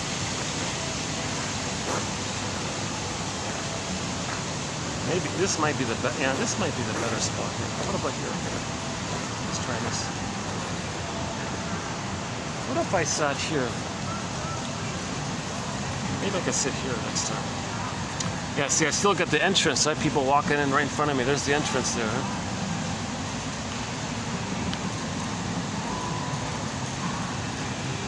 Is lighting okay? Oh, they play all these old tiresome songs. This is from the restaurant, yeah, that's right. They have speakers here, I don't even see them. Yeah, I'm not even sure where this music is coming from.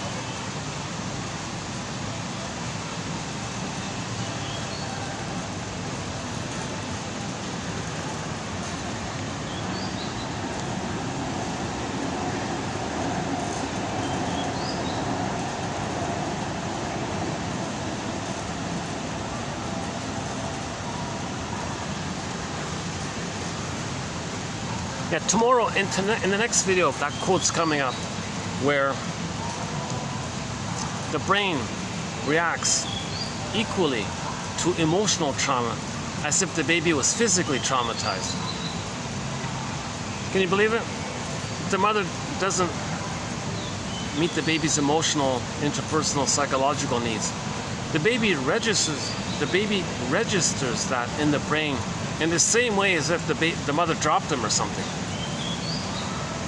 Like, it's a shocking, terrorizing feeling for the baby to think that he doesn't have his mother.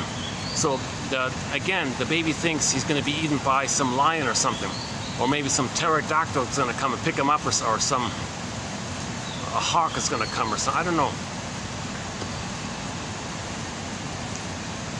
See, we developed the cortex for the reality, right? Like, we have the reality of time, so we can be reasonable and have joy at the console, and we don't need to live like with the lizard thinking of my greed or your greed. We took us billions of years to get the human mind. It took us all this time. Oh my God, let's appreciate this human mind. Let's treasure that. But we don't have access to it if we're traumatized early on. We have access to the part of the mind that lets us go through the motions of life. And we have access to the part of the mind, that human part of the mind, that can create beliefs to numb the pain. Those sides we have access to. So the human mind may be like split like that, right? So the realistic, reality-testing ego of the human mind, right, that links us to our feelings and our identity and the reasonableness of that we're all one big family on this earth, and understanding that part, if it's submerged, that's the cowardly lion area.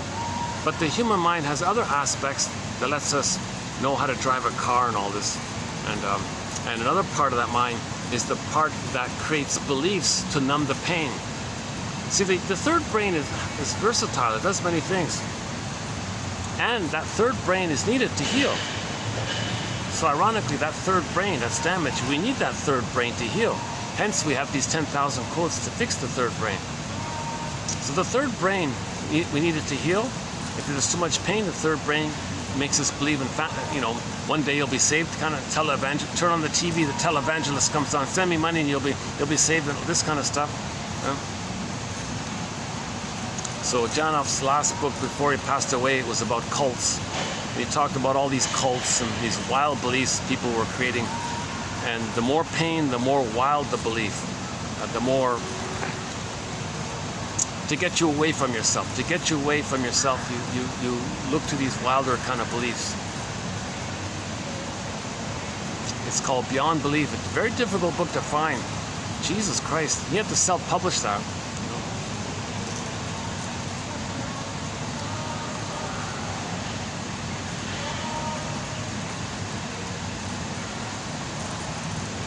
Here's an angle from this end. Yeah, here's another nice little view from this end.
At Last. There's that song, At Last. Just came on.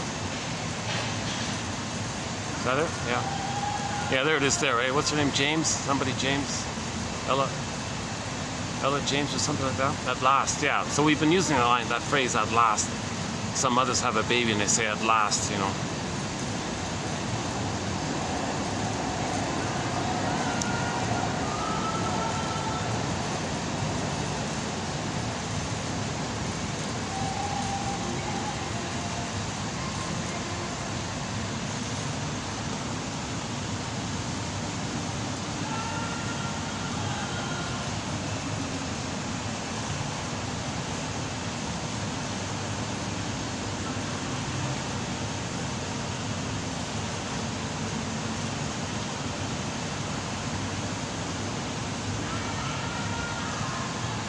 Well, despite my very anxious delivery of this video here, very fragmented, very choppy, the quotes are posted below as compensation, as give back. So we have 1,000 videos here, on average 10 quotes per video, so 10,000 quotes here. If somebody were just discovering this project here, if it were me, I wouldn't listen to this anxious guy talking here. But I would take advantage of the quotes posted and pluck out one a day. It sort of fits Robert Bly's advice, a guest mentor in our collection, Robert Bly. He says, read psychology, study of the soul, psychology, every day for 10 minutes. Forgive psychology for its jargon, just forgive it, he says. So that's roughly fits in here. So it's kind of like a continuation of Robert Bly's advice. So one a day. Click the more link for each video once a day. Read the quotes, pick out one a day, and then one can have, so 1,000 videos, one a day, so one can customize their own 1,001 windmills of the mind. They can have their own basket. It's a good starting point, it's a good exercise. These quotes are clear. Well, back to Grice, yeah, so Grice has these quotes fit as best as they can they fit Grice's criteria for communication of quantity, quality, relevance, manner. So we mentioned the quantity part at the beginning of this video, and the quality 1 to 10. So the manner, sure, the manner. Most of the quotes are written by the shrinks. So these are medical doctors. 90% of these quotes, John F. only has a PhD, so he's not a medical doctor. Yeah, his buddy there, Mr. Holden, is a medical doctor, but most of the quotes are written by medical doctors who specialize later on into the talking cure. Not the pharmacy guys. It's the talking cure ones. Masterson, Horney, Edmund Burglar, etc. James Gottstein, Aletha Horner, Thomas Ogden, and the list goes on. We got an amazing collection of authors here. Hundreds of excellent psychoanalytic authors. Yeah, Betty Joseph. I want to get more of her quotes in there. Betty Joseph and Edith Jacobson. Those two I'm kind of missing. They're important authors. They're the most difficult ones to read, those two. But I want to get their quotes in. I feel like I'm missing something there. Yeah, Melanie Klein, Margaret Mahler, William Fairbairn, and so on.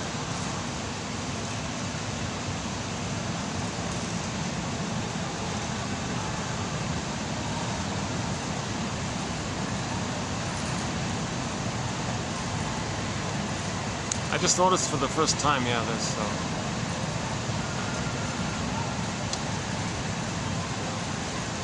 I'm getting to know the little environment a little more now. I feel like with today's visit here, I've gotten to know more about what's around me here.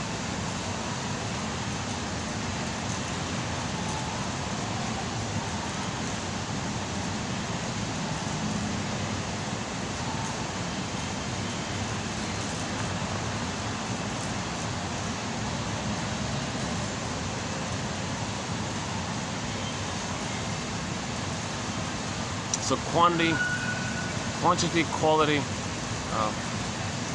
manner. Yeah, so the manner, because they're from the shrinks, these are soul doctors. They're trying to heal us. They're doctors. They're trying to heal us, right? They're soul doctors. They're trying to heal our soul. So 90% of the quotes are from the soul doctors, right?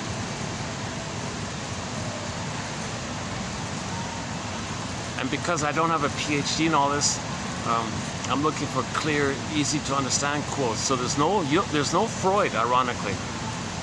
There's no, because of the convoluted English translation of it, the messed up English translation of it, there are no Freud quotes. Can you believe it? The only time Freud is mentioned is if the German author, someone like Edmund Bergler, for example, or Hans Lowalder, and any of the other German shrinks in our collection. If they say, if Karen Horney, for example, says Freud said such and such, yes, I'll include it if it's helpful. Right? So there's no direct Freud, simply because, oh my God, I wish I knew German. You know, despite my first name, you know, I was born in Germany and all this. Unfortunately, I don't know German. What a pity. Otherwise, I'd translate it myself. If I knew German, I'd translate it myself.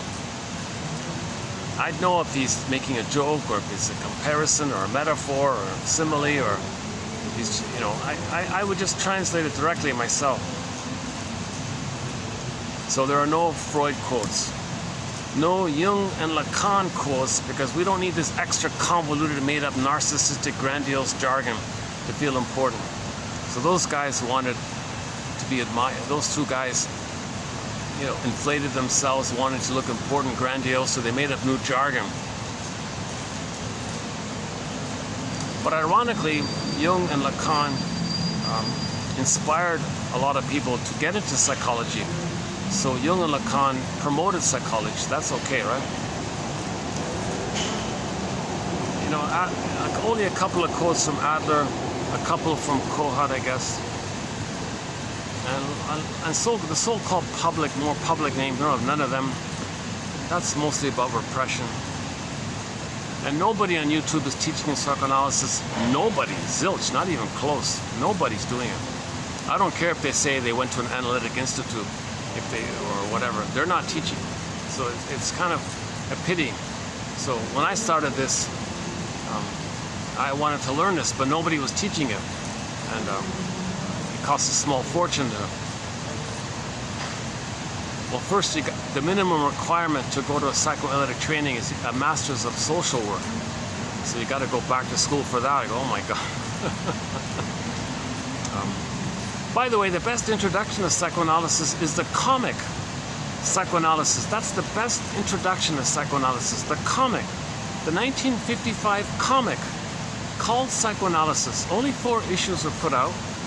They presented 12 sort of therapy sessions in those 4 issues. 3 with one character. There were 3 characters. 3 with Ellen, 4 with, what's his name, Freddie, I think, and 5 with Mark, I think. So they had like 3 fictional clients, and they did 12 therapy sessions throughout the complete run. Now 4 years ago, April. Yeah, now it's April. So what am I saying? Sorry, February. Now it's February. February 2020. 2000. February 2000. That comic got digitized. Finally, it was lost for decades. Now it's finally available. Well worth whatever it costs. They had it printed. They had it reprinted. I actually had it once. The hardback printed out. It quickly sold out. They only have it available in its digital form. Well worth getting it. Dark Horse Publishing. If in the search engine you type in psychoanalysis, you'll find it. It's well worth the €15 or whatever it costs. That's the best. They teach about repetition compulsion, transference, projection, self-defeating behavior, the overeating, separation anxiety. The womanizer guy, the guy who hates women, the Don Juan, the playboy, he's got a real anger towards his mother, so he hates women and the way he treats women. That 3rd one there. Family systems, therapies in there. This narcissistic husband and wife scapegoated one of their children, and the child was being naughty by that. They took the naughty child to the shrink, said, "Hey, shrink, there's something wrong with our child." The shrink said, your child is a symptom of what you two are doing. What? And they freaked out. So finally they came around and they sent the kid home to take a break.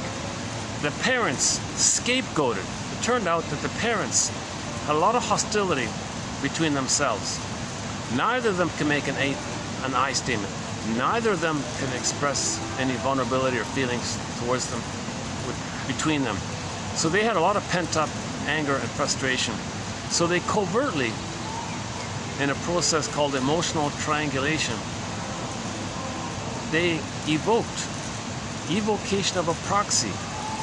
They fixed it to make one of their children be naughty, shameful, angry, disturbing, and that child expressed the anger of the parents.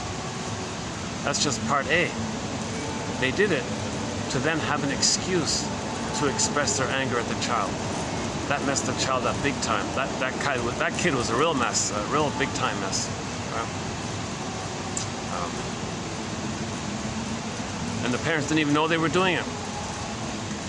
So the mother shamed the son to make him naughty, and she covertly delighted in the child being naughty and expressing anger. Because she thought he was expressing her anger, she got some vicarious relief in the vicarious fantasy that if the child is expressing anger, she can think that since she created that, made that happen, that the child is expressing her anger. Father did the same thing. That means the parents got along with each other. So the father and the mother didn't express anger at each other. They first created the child to be naughty and angry. Then the parents teamed up and say, hey, look at our son here. So he's so naughty, he's so dangerous. Yeah, we have a right to be angry at our child. Yeah, we have a right to shout at our child. So the anger they felt between themselves or the world, their family, and all their pent-up anger, they put it onto the child. So that child was scapegoated. So finally it ended up at the shrink's office. He said, Freddie, you go home. You too. Whoa. And yeah, you could see how narcissistic they were. She was smothering him, and he was hurting, he was hitting him, and all this stuff. So that's the story of Freddie. I think, was it Ellen, or what's her name again? That's the lady. She only got attention when she was self-defeating. So she went through life in a self-defeating way, recreated, because that's the only time her mother gave her some attention. And there was a dream interpretation about that. And the other guy, the womanizer guy, so-called toxic masculinity, that guy there. Yes, it's a little exaggerated, but they're teaching. It wasn't made ridiculous. It wasn't made as escapist entertainment. It was interpretive literature. So remember, literature is mostly escapism, and mostly fantasy escapism, just to get you away from yourself and your life for the moment. Some literature is interpretive. I would call that comic in the category of interpretive literature. That comic is in the category of reading, you know, Faust or Peer Gynt, any kind of interpretive literature, or reading a fairy tale, something like that. That's the best introduction to psychoanalysis. I think the Enneagram is a good place to start the hero's journey, the second journey in midlife. The Enneagram, the blue book, the Riso and Hudson one, The Wisdom of the Enneagram, or Helen Palmer, that's also good. Another good one that's underappreciated is a book called The 9 Ways of Working by a guy named Michael J. Goldberg. That's not bad. He emphasizes the lines, not so much the point to point. He says focus on the lines, and focus more generally of your relationship to all the points, because all the points are aspects of yourself. So they're all aspects of one's psyche. He says think in those terms.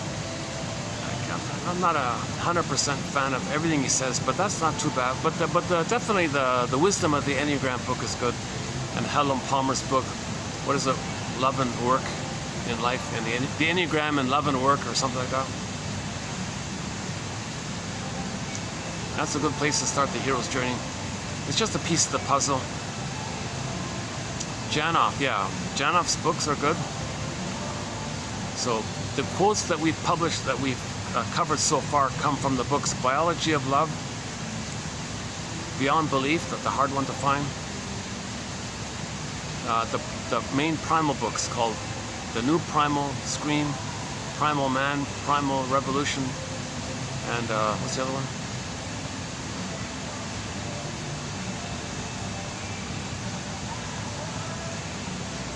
Okay, and another one's called Imprints, another one's called Prisoners of Childhood, the other one's called The Feeling Child. Most of Janoff's books are available at an affordable price, you know, just a secondhand bookstore kind of thing. Some of them are out of print.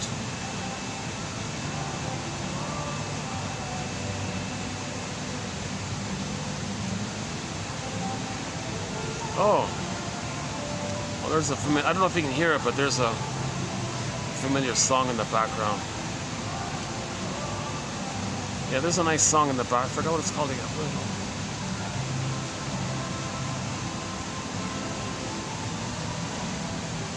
Ziana Zain is a major musical voice in our collection. Ziana Zain from Malaysia, wonderful singer. We've got a lot of great songs of hers on our collection.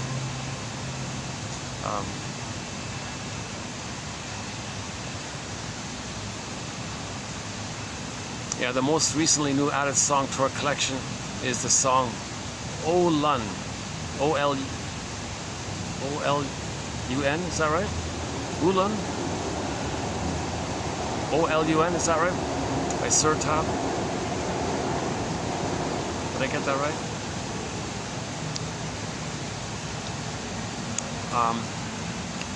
I mentioned in the last video that I learned about Sir Tab from a CD called Turkish Groove.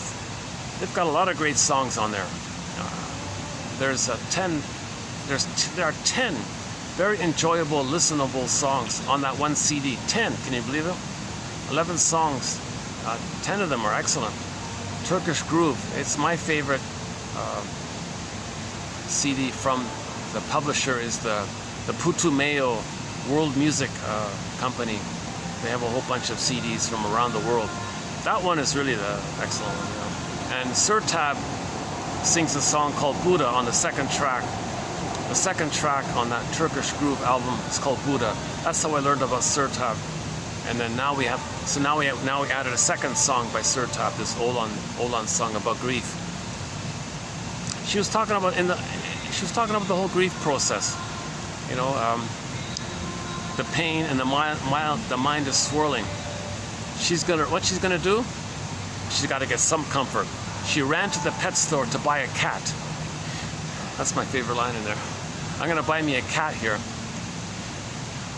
And she imagined that her boyfriend's gonna run to his mother. That's a sign that he couldn't love her because he's a mama's boy, right? He's too tied to the mother. He didn't get enough love to love her. He's still searching for the missing fulfillment of his mother. So he's still tied to her. That was a sort of a clue of why the couple broke up in the song. And she talks about, yeah, let's admit the reality that it's a loss. It's this verdict of reality that makes the work of mourning so difficult. Mourning is about admitting it, not just saying, brush it on, didn't happen, forget it. So if you can mourn, you're admitting some sense of self, and sadness is there. So first, sadness comes back at the console. After the mourning process, we identify and integrate the ghost laid to rest. Joy can come back. So, with babyhood trauma, joy and sadness got zooped away. The golden ball got zooped away down the well. We want to get it back. The moment you recognize the lies to get it back, that's the pregnant virgin, right? Motif. And then when you're getting it back, that's the second return of yourself, right? So we had it, we lost it, want to get it back. This core yanked down, comes back, Persephone. Okay, Penelope separated from Penelope in Ithaca. He got back, Odysseus reunited with Penelope. Okay, so that's the basic thing. We had our authentic real self. It got pulled down. We want to get it back. And this motif can take a variety of forms. Right? So again, it got down. We lost it. Now we're in this relentless confusion to try to get it back with symbols of mother. Okay, when that ends, okay, and that's the pregnant virgin. Now you're new. There's a pregnant virgin motif. So the potential, now the new life, it's the beginning, the pregnant virgin. Right? The moment you identify the beginning of new life for the present, And then as you're getting it back, that's the return of yourself, the motif, right? So don't be too impressed with these religious stories. They take psychological patterns and the myths and fairy tales that are metaphors for the psychological patterns and use them to fool you.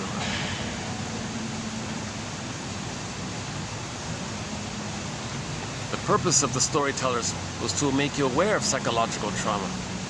The gambit of religion is to co-opt it and prevent healing.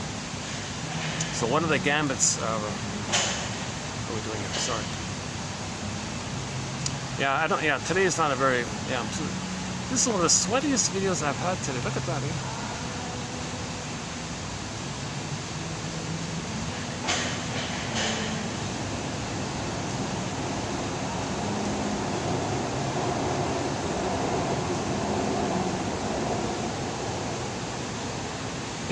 Maybe I inhale, and sometimes, a bus will go by or something, and, if you're not careful, you might breathe some of the fumes or something. I think maybe I had that happen. Oh, groups just coming in, yeah. Good time to end the video, good time to leave here.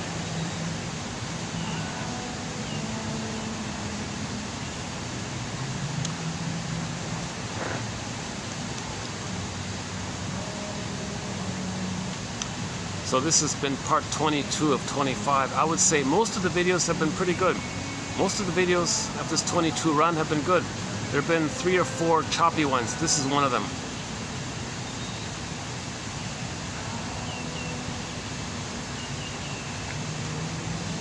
That 6-hour video wasn't bad. I did one that's 6 hours. Two videos ago, there was a 6-hour video. I thought that was one of the better ones, that one there. How's the lighting? Okay, I'm not gonna, sometimes at the end I walk down the street, visit some other places. And maybe I'll just wrap it up here.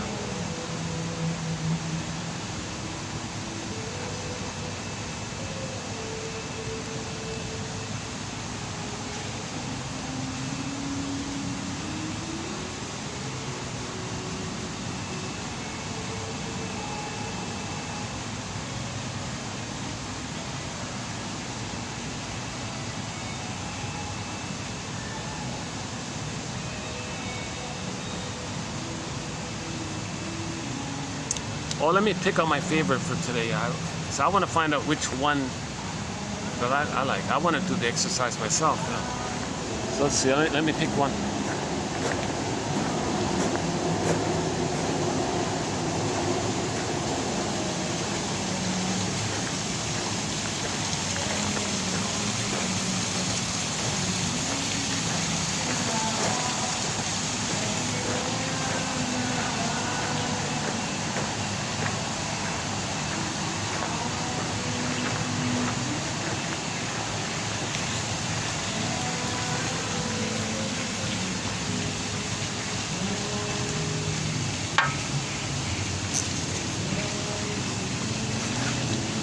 This one's not too bad. I don't mind this one here. The strength about the pipe smoker, the second one.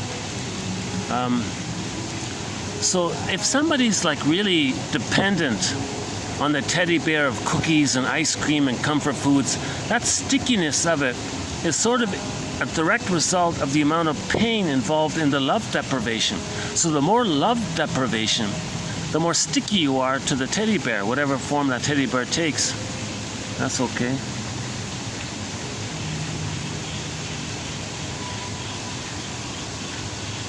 Yeah, okay, so are you aware that the need for the cookies is to numb the pain of being unloved? Okay, that's okay.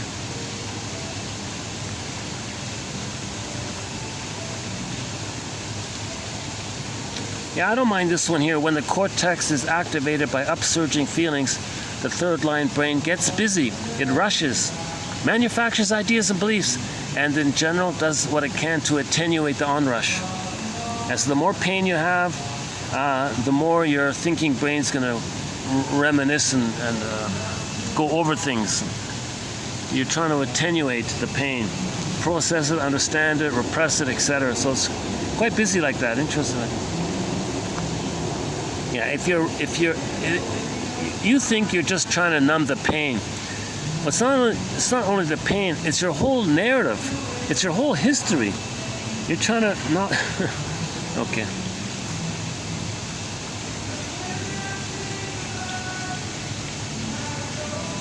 I don't mind this one here. You're trying to discuss feelings with the lizard. Yeah, talk therapy may have little benefit for clients with high levels of repression. The limbic brain, where the trauma originated, is ignored. You cannot, in short, as an analogy, discuss feelings with the lizard.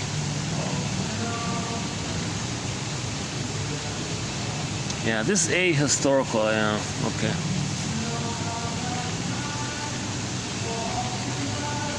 Yeah, just appreciation of how tender the baby is. So he says it, he puts it this way: the baby's sensory windows are extremely open.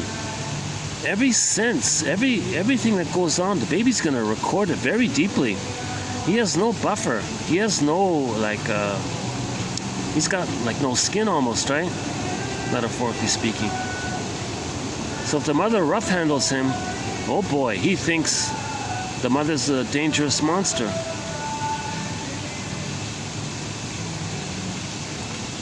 Okay, this one here, the idea that if a person can do this so-called primal, a big question mark here, the main point is it's a conscious experience. Locomotor breathing. Okay, now if you miss the primal, it's called hyperventilation. If you're just blowing off steam, it's called abreaction. But if you can do the so-called primal, your physiology will get better. Yeah, I don't mind this one here. Neurotics reroute their pain into symptoms or acting outs. Neurotics reroute their pain either into physical psychosomatic symptoms or to symbolic transference acting out. Yeah, primal therapy is a psychophysiological therapy, not just a talking therapy. Okay, so that's just some generally okay quotes in here. So I recommend going through the entire batch. Yeah, you know, knowledge of the womb. Does fetal memory exist? Oh yes, but the memory is in terms of neurochemical alterations. The lower brainstem is remembering. Yeah, here's the primal, right? In the reliving of oxygen deprivation at birth, there was no hyperventilation. Despite 30 minutes of deep, rapid locomotor breathing, there was no dizziness, twitchy hands, etc. No fainting. The system was responding to cells crying out for oxygen decades ago. Decades ago, we as a baby, we were crying for oxygen. So when we get back there, we're going to do deep locomotor breathing. That would feel amazing. That would feel really, what a relief. I just wish there's a way to do this, you know, safely. You know, like to have enough consciousness to be able to do such a thing. Like what a relief to have joy back at the console. See, then joy comes back to the console, right?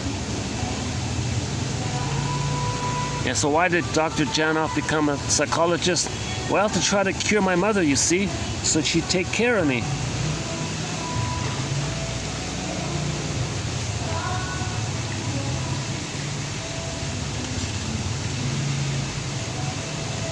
Pain makes just about everything shut down or constrict, including our perceptual apparatus.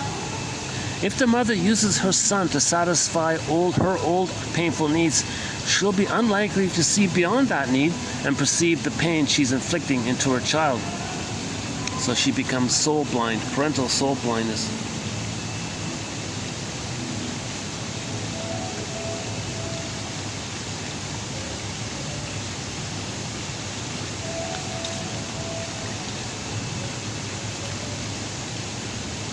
A psychological event changes us physiologically. Early life stress and trauma change the opiate receptor system so that there's an increased need for these transmitters later on to put the pain to sleep. So the set points are messed up. Okay, so he's always short of serotonin.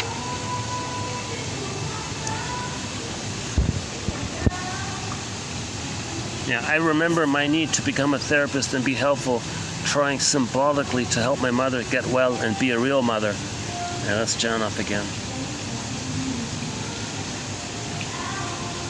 The brain is so good at disguising its pain that most of us don't even know we have it.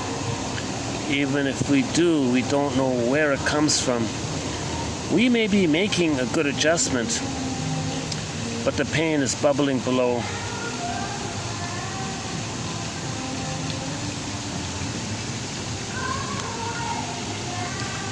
Yeah, so in the reliving experience, we react now as we should have back then. There was obviously plenty of oxygen in the room. The pain goes from the primitive processing mechanisms to cortical processes, forcing the person to seek symbolic fulfillment.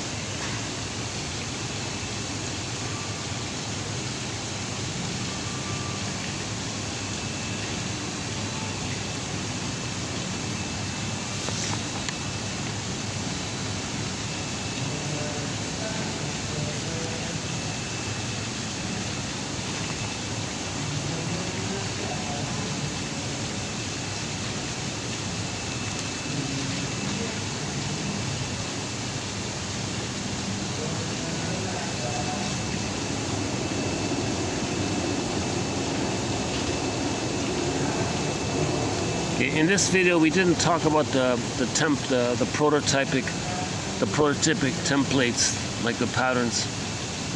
You know, like if the baby was, if the mother took an epidural, and then later on in life, that child may give up easily when he tries things.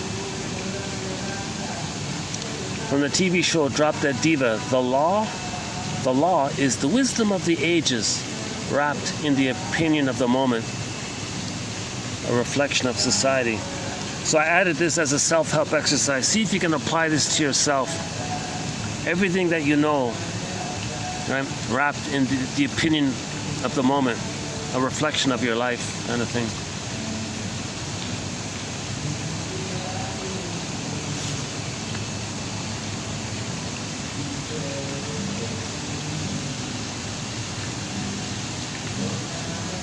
Yeah, I like this one here. The child has no reason to expect lack of fulfillment.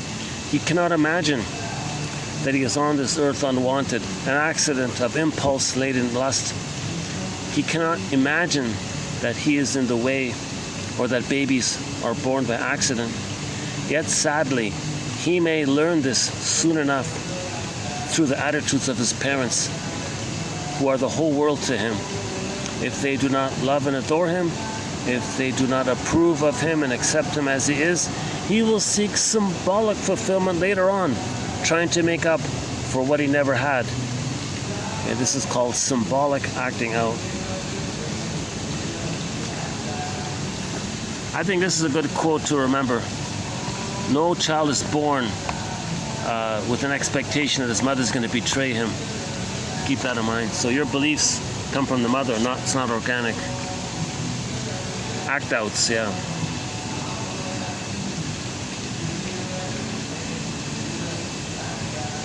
The price of repression is always diminished consciousness.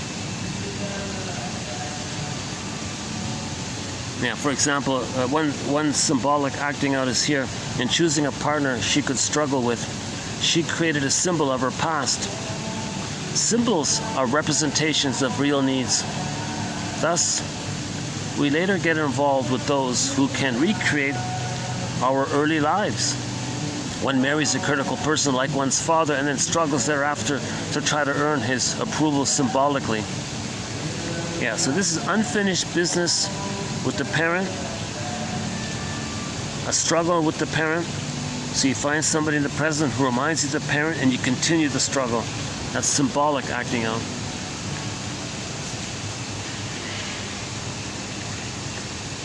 Yeah. So transference is just another symbolic acting out in which old feelings from the parents are transferred onto the person in the present. Well, feel the source of all this, then the symbol will, the unreal hope fantasy will go away. Trauma is likened to an event that is flash frozen in a non-verbal neural stream. Once frozen in time, it secretes the hormones of stress and response. Our goal is to bring memories from the non-verbal to the verbal areas of the brain.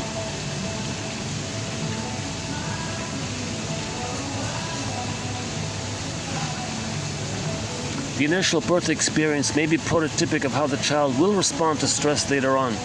The notion of prototypic trauma and prototypic defense. So your first way you responded to pain, you keep using it throughout life. That's neurosis. For example, the baby in the amniotic sac had to constrict his bronchioles.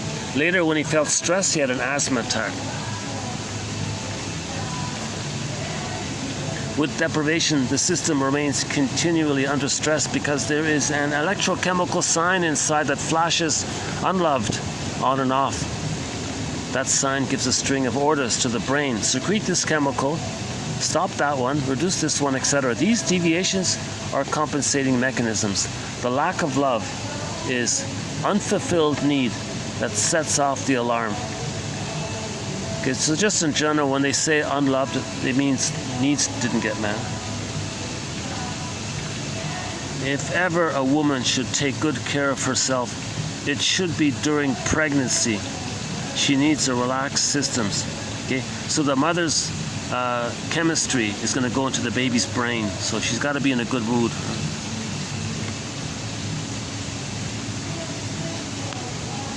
Yeah. The personification of endorphins or morphine is called Morpheus. Morpheus, the Greek god of dreams and sleep.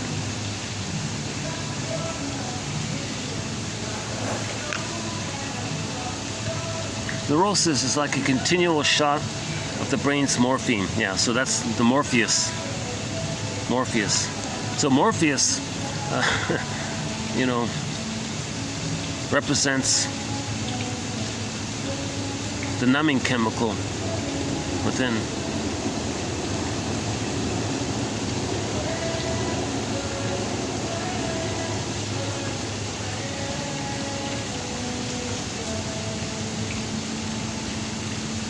Okay, this whole area about the essence of neurosis seems to be to concoct rationales for one's behavior, which is driven by unrecognized forces. Okay, this whole area that when there's pain, your brain's going to give you all kinds of ideas to quell the pain, but the pain creates the ideas. Yeah, in 1977, Dr. Janov sued the publication Psychology Today for $7.1 million in libel damages for describing primal therapy as Jabberwocky. Well, he's on the right track. He doesn't have the perfect answer, but that's a little unfair. He's addressing something that everybody's ignoring.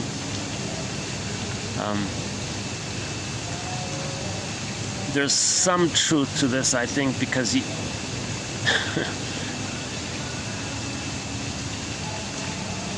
it's not that easy to do it. At the same time, Janov admits, no, I agree with you, it's not that easy. At the same time, people keep thinking it could be easy.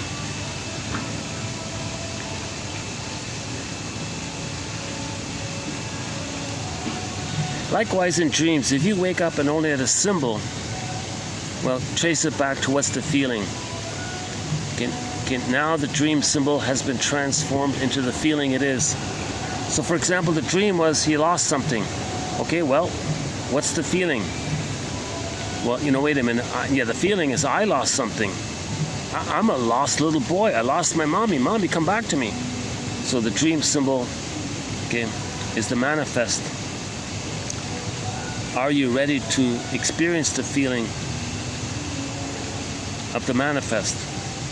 So you want to bring up the latent. You can bring up the latent if you ask yourself, well, what's the feeling of the manifest?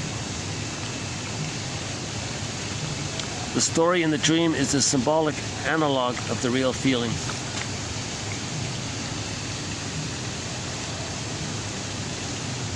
Yeah, all this neurosis stuff, it's circuitous, it's symbolic.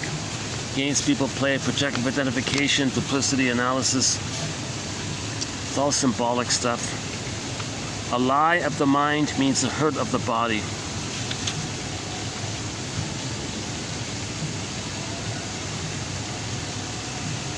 Okay, all these things. Okay, we got some quotes about anxiety.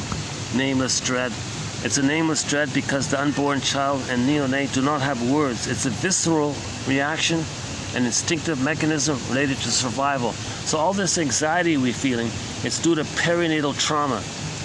Perinatal trauma. So feeling anxious, okay, it's the feeling of perinatal trauma. It's out of context, of course.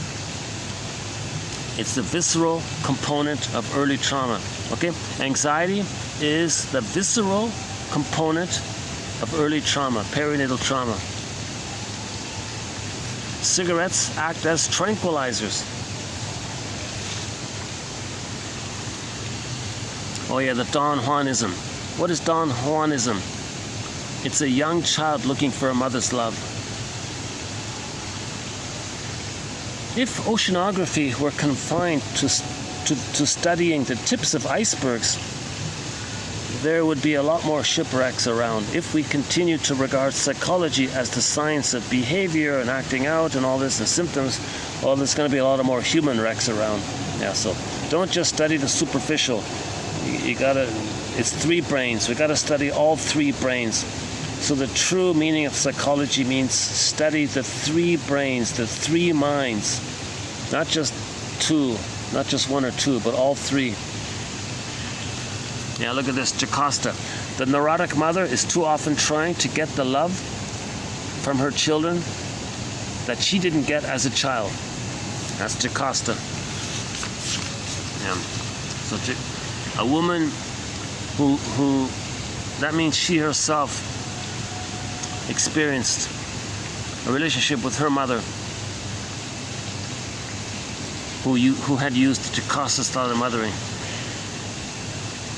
When a mother knows what she needs and feels, then she can have soul vision and have empathy for her child. But if she doesn't know it, she's just going to repeat it, intergenerational trauma. Repression diffuses pain's energy so that it is found in our high blood pressure, headaches, posture, etc.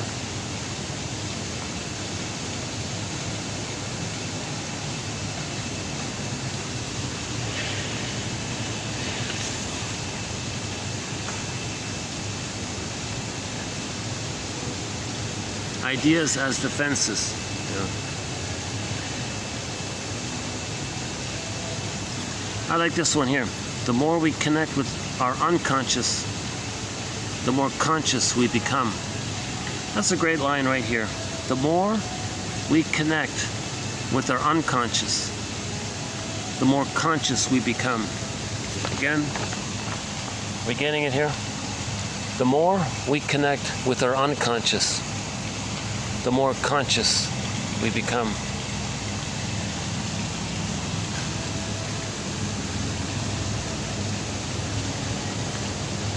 Well, here's that one about the smokers. My guess is that most people who smoke or drink never really realize the connection between pain and their habits. Neurosis is a force that one acts on every day, yet a force that eludes awareness.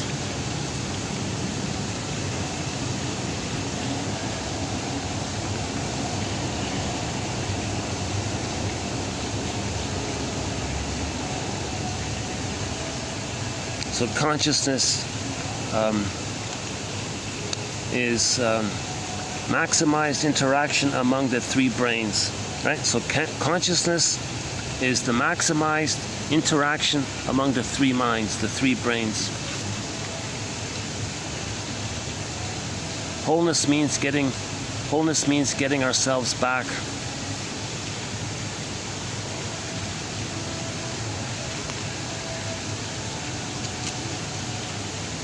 Yeah, so therapy is about giving you back your real self.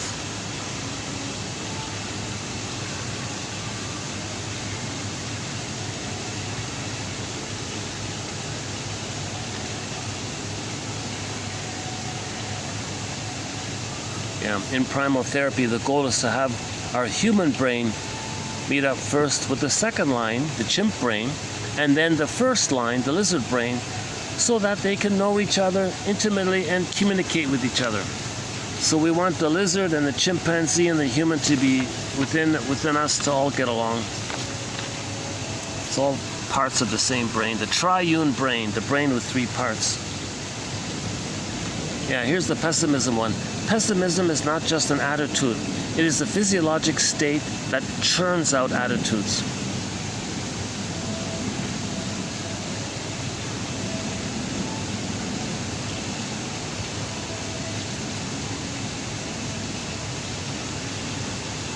There is a biologic need to be whole and to reconnect, a memory of wellness, of what we were. A memory of wellness, of what we once were, lies in each of us. If the body normalizes with the re-experience of early feelings, then we can assume that it deviated with the original experience of that pain.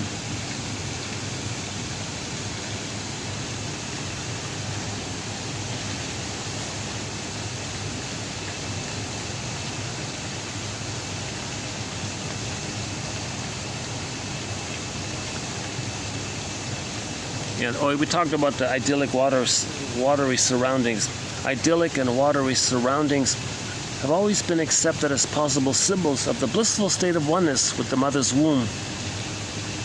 The frequent use of the word blissful in the expression blissful oneness implies general belief in the capacity of the unborn child for actually experiencing this bliss. Okay, here's a good one. Love outside the critical period cannot make permanent changes in the neurobiological system. Then they become addicted to substitute fulfillment. The client must eventually feel the lack of love she underwent in childhood. It is the pain of feeling no love that lifts the repression. Okay, symbolic keeps acting out, envy, greed, symbolism keeps unlove from being felt. Once the suffering is felt, the trauma loses its force. If there were any way that an imprint can be quote-unquote erased, it would be in bringing the trauma up to the prefrontal area for integration. Okay, so the three brains all know what's going on with the three brains. So the human conscious mind can recognize the pain. And with the consciousness that there's oxygen in the air, we allow ourselves to let the body take in all the oxygen that it's been craving for so many decades.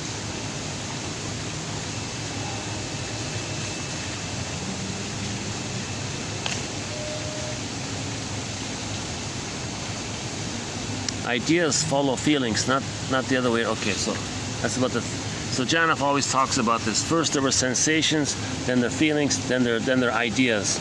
So ideas follow feelings, not the other way around. The feeling sensation areas of the brain are in force long before the ideas. Moreover, the feelings militate forward and upward to create resonating ideas, thoughts that rationalize or explain away the feelings. That is why we can take an idea and help the client follow it down to early feelings. They don't like me, that's an idea, right? Becomes the mother who hated the child. No, please, mother, please love me, don't hate me, please want me, mother, please love me, mother. Okay, so the idea, you translate it, please, mommy, please love me. Okay, so the pain of mother not loving you leads to the idea, oh, they don't like me. So you want to go backwards. You take the they don't like me to mama, I need your love. What happened, mother? Where's your love? Cognitive therapy deals mainly with the results of feelings on the left brain when feelings on the right are importuning at all times.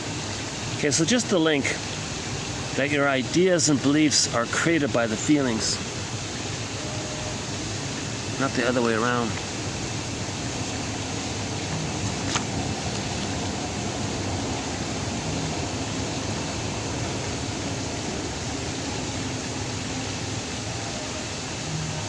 Why does a past need or feeling generalize to the present?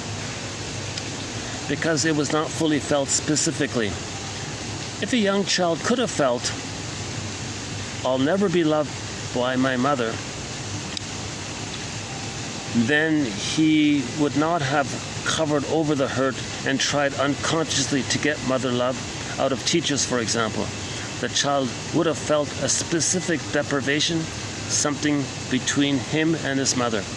Because the child cannot face and feel that he's unloved or disliked, he does what he can to fulfill the need vicariously. The need drives him to get love where he can. Thus his behavior or symbolic transference acting out generalizes to others. Same with the anger. These outlets, symbolic outlets, are neurotic because they're only symbolic of the original situation.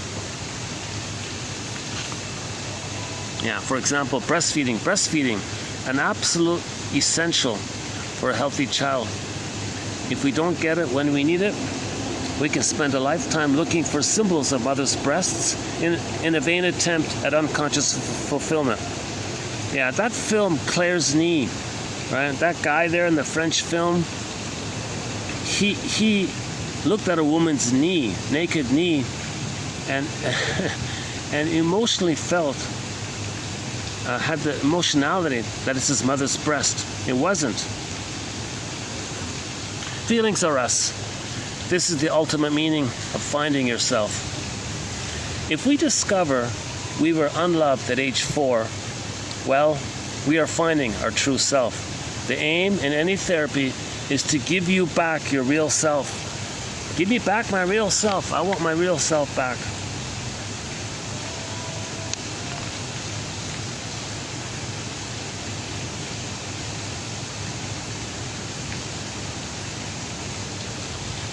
Too many therapies consider abreaction,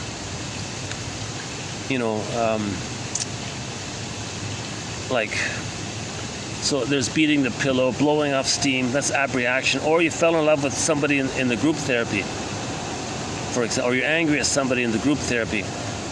Okay, if the feeling is not in historic context, you see, here's the key thing here. If the feeling is not in historic context, okay, that's not therapy, that's not curative. So whatever's going on in the present, if it's not in the context of, if you're not conscious that it's from the history, that's called abreaction. That's his way of using the word abreaction.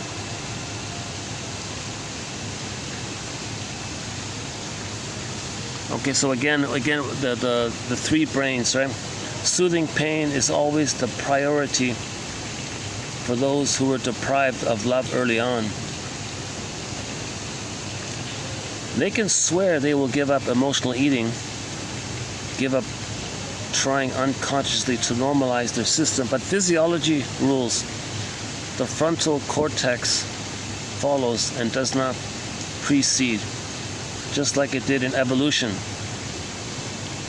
Brainstem first, mammal brain second, idea human brain last. Okay, so just respect that kind of evolution. Okay, that's fine.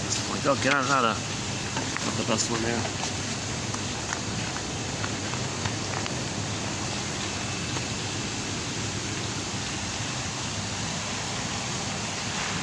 How are we doing here? Should we go next door?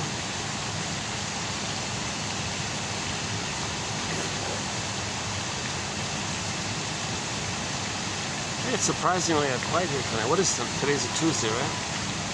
Today's Tuesday, yeah. Today's Tuesday night. Yeah. Oh, I thought it'd be busier now. Just only 2 groups here.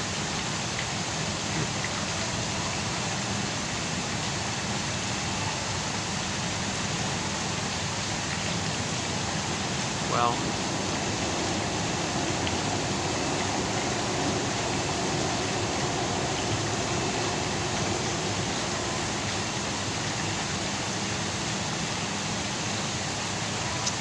Yeah, okay, I'll just wrap it up here for today. Why don't we close up with a picture, with a scene of the swan? I'll just wrap it up for today. Is it showing up okay here?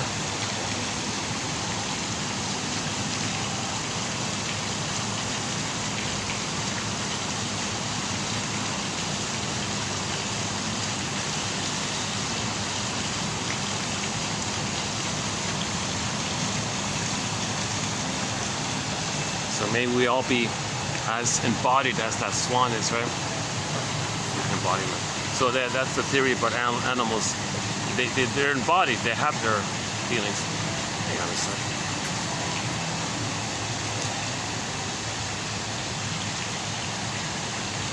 Okay, yeah, let's just wrap it up here. Okay, I'll see you in part 23. This has been part 22. There's some good quotes coming up in part 23. The main one is that the mother's emotional neglect, letting the baby cry in the crib kind of thing. The baby thinks that if the mother's not securely there, then he's like alone in the savannah, and some lion's gonna eat him or something. So the baby is expressing his peril, his cries. I'm in peril, mother, I'm in peril. Are you around? Are you there? Mother, oh, let him cry himself to sleep. Okay, that barbaric slogan, let the baby cry himself to sleep. You're traumatizing the baby right there. You just traumatize him. The baby shouldn't be crying like this. The baby should never cry, really. Right? The baby shouldn't be put in that kind of position where he needs to scream that he's in peril. Mother, I'm in peril, I'm in peril.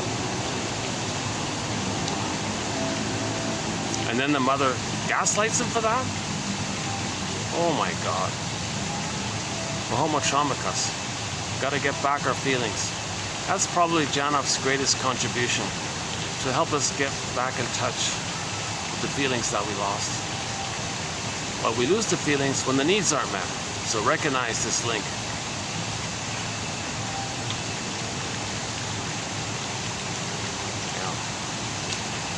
Okay, let's close it up here.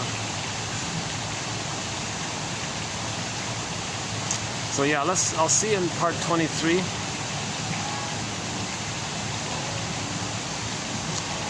I'll try to get an earlier start in the next video so I can have more light and get myself in a better mood first. Now that'll be, today was a choppy video, yeah, sorry about that. Yeah. So just click the more link and read through the quotes and pick out one. Just pick out one that you like, or two. If there's none, sorry about that. try the video before, maybe you'll find two.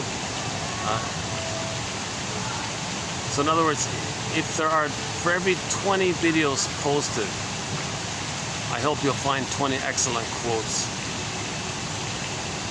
Okay, thanks very much. See you in part 23. Bye for now.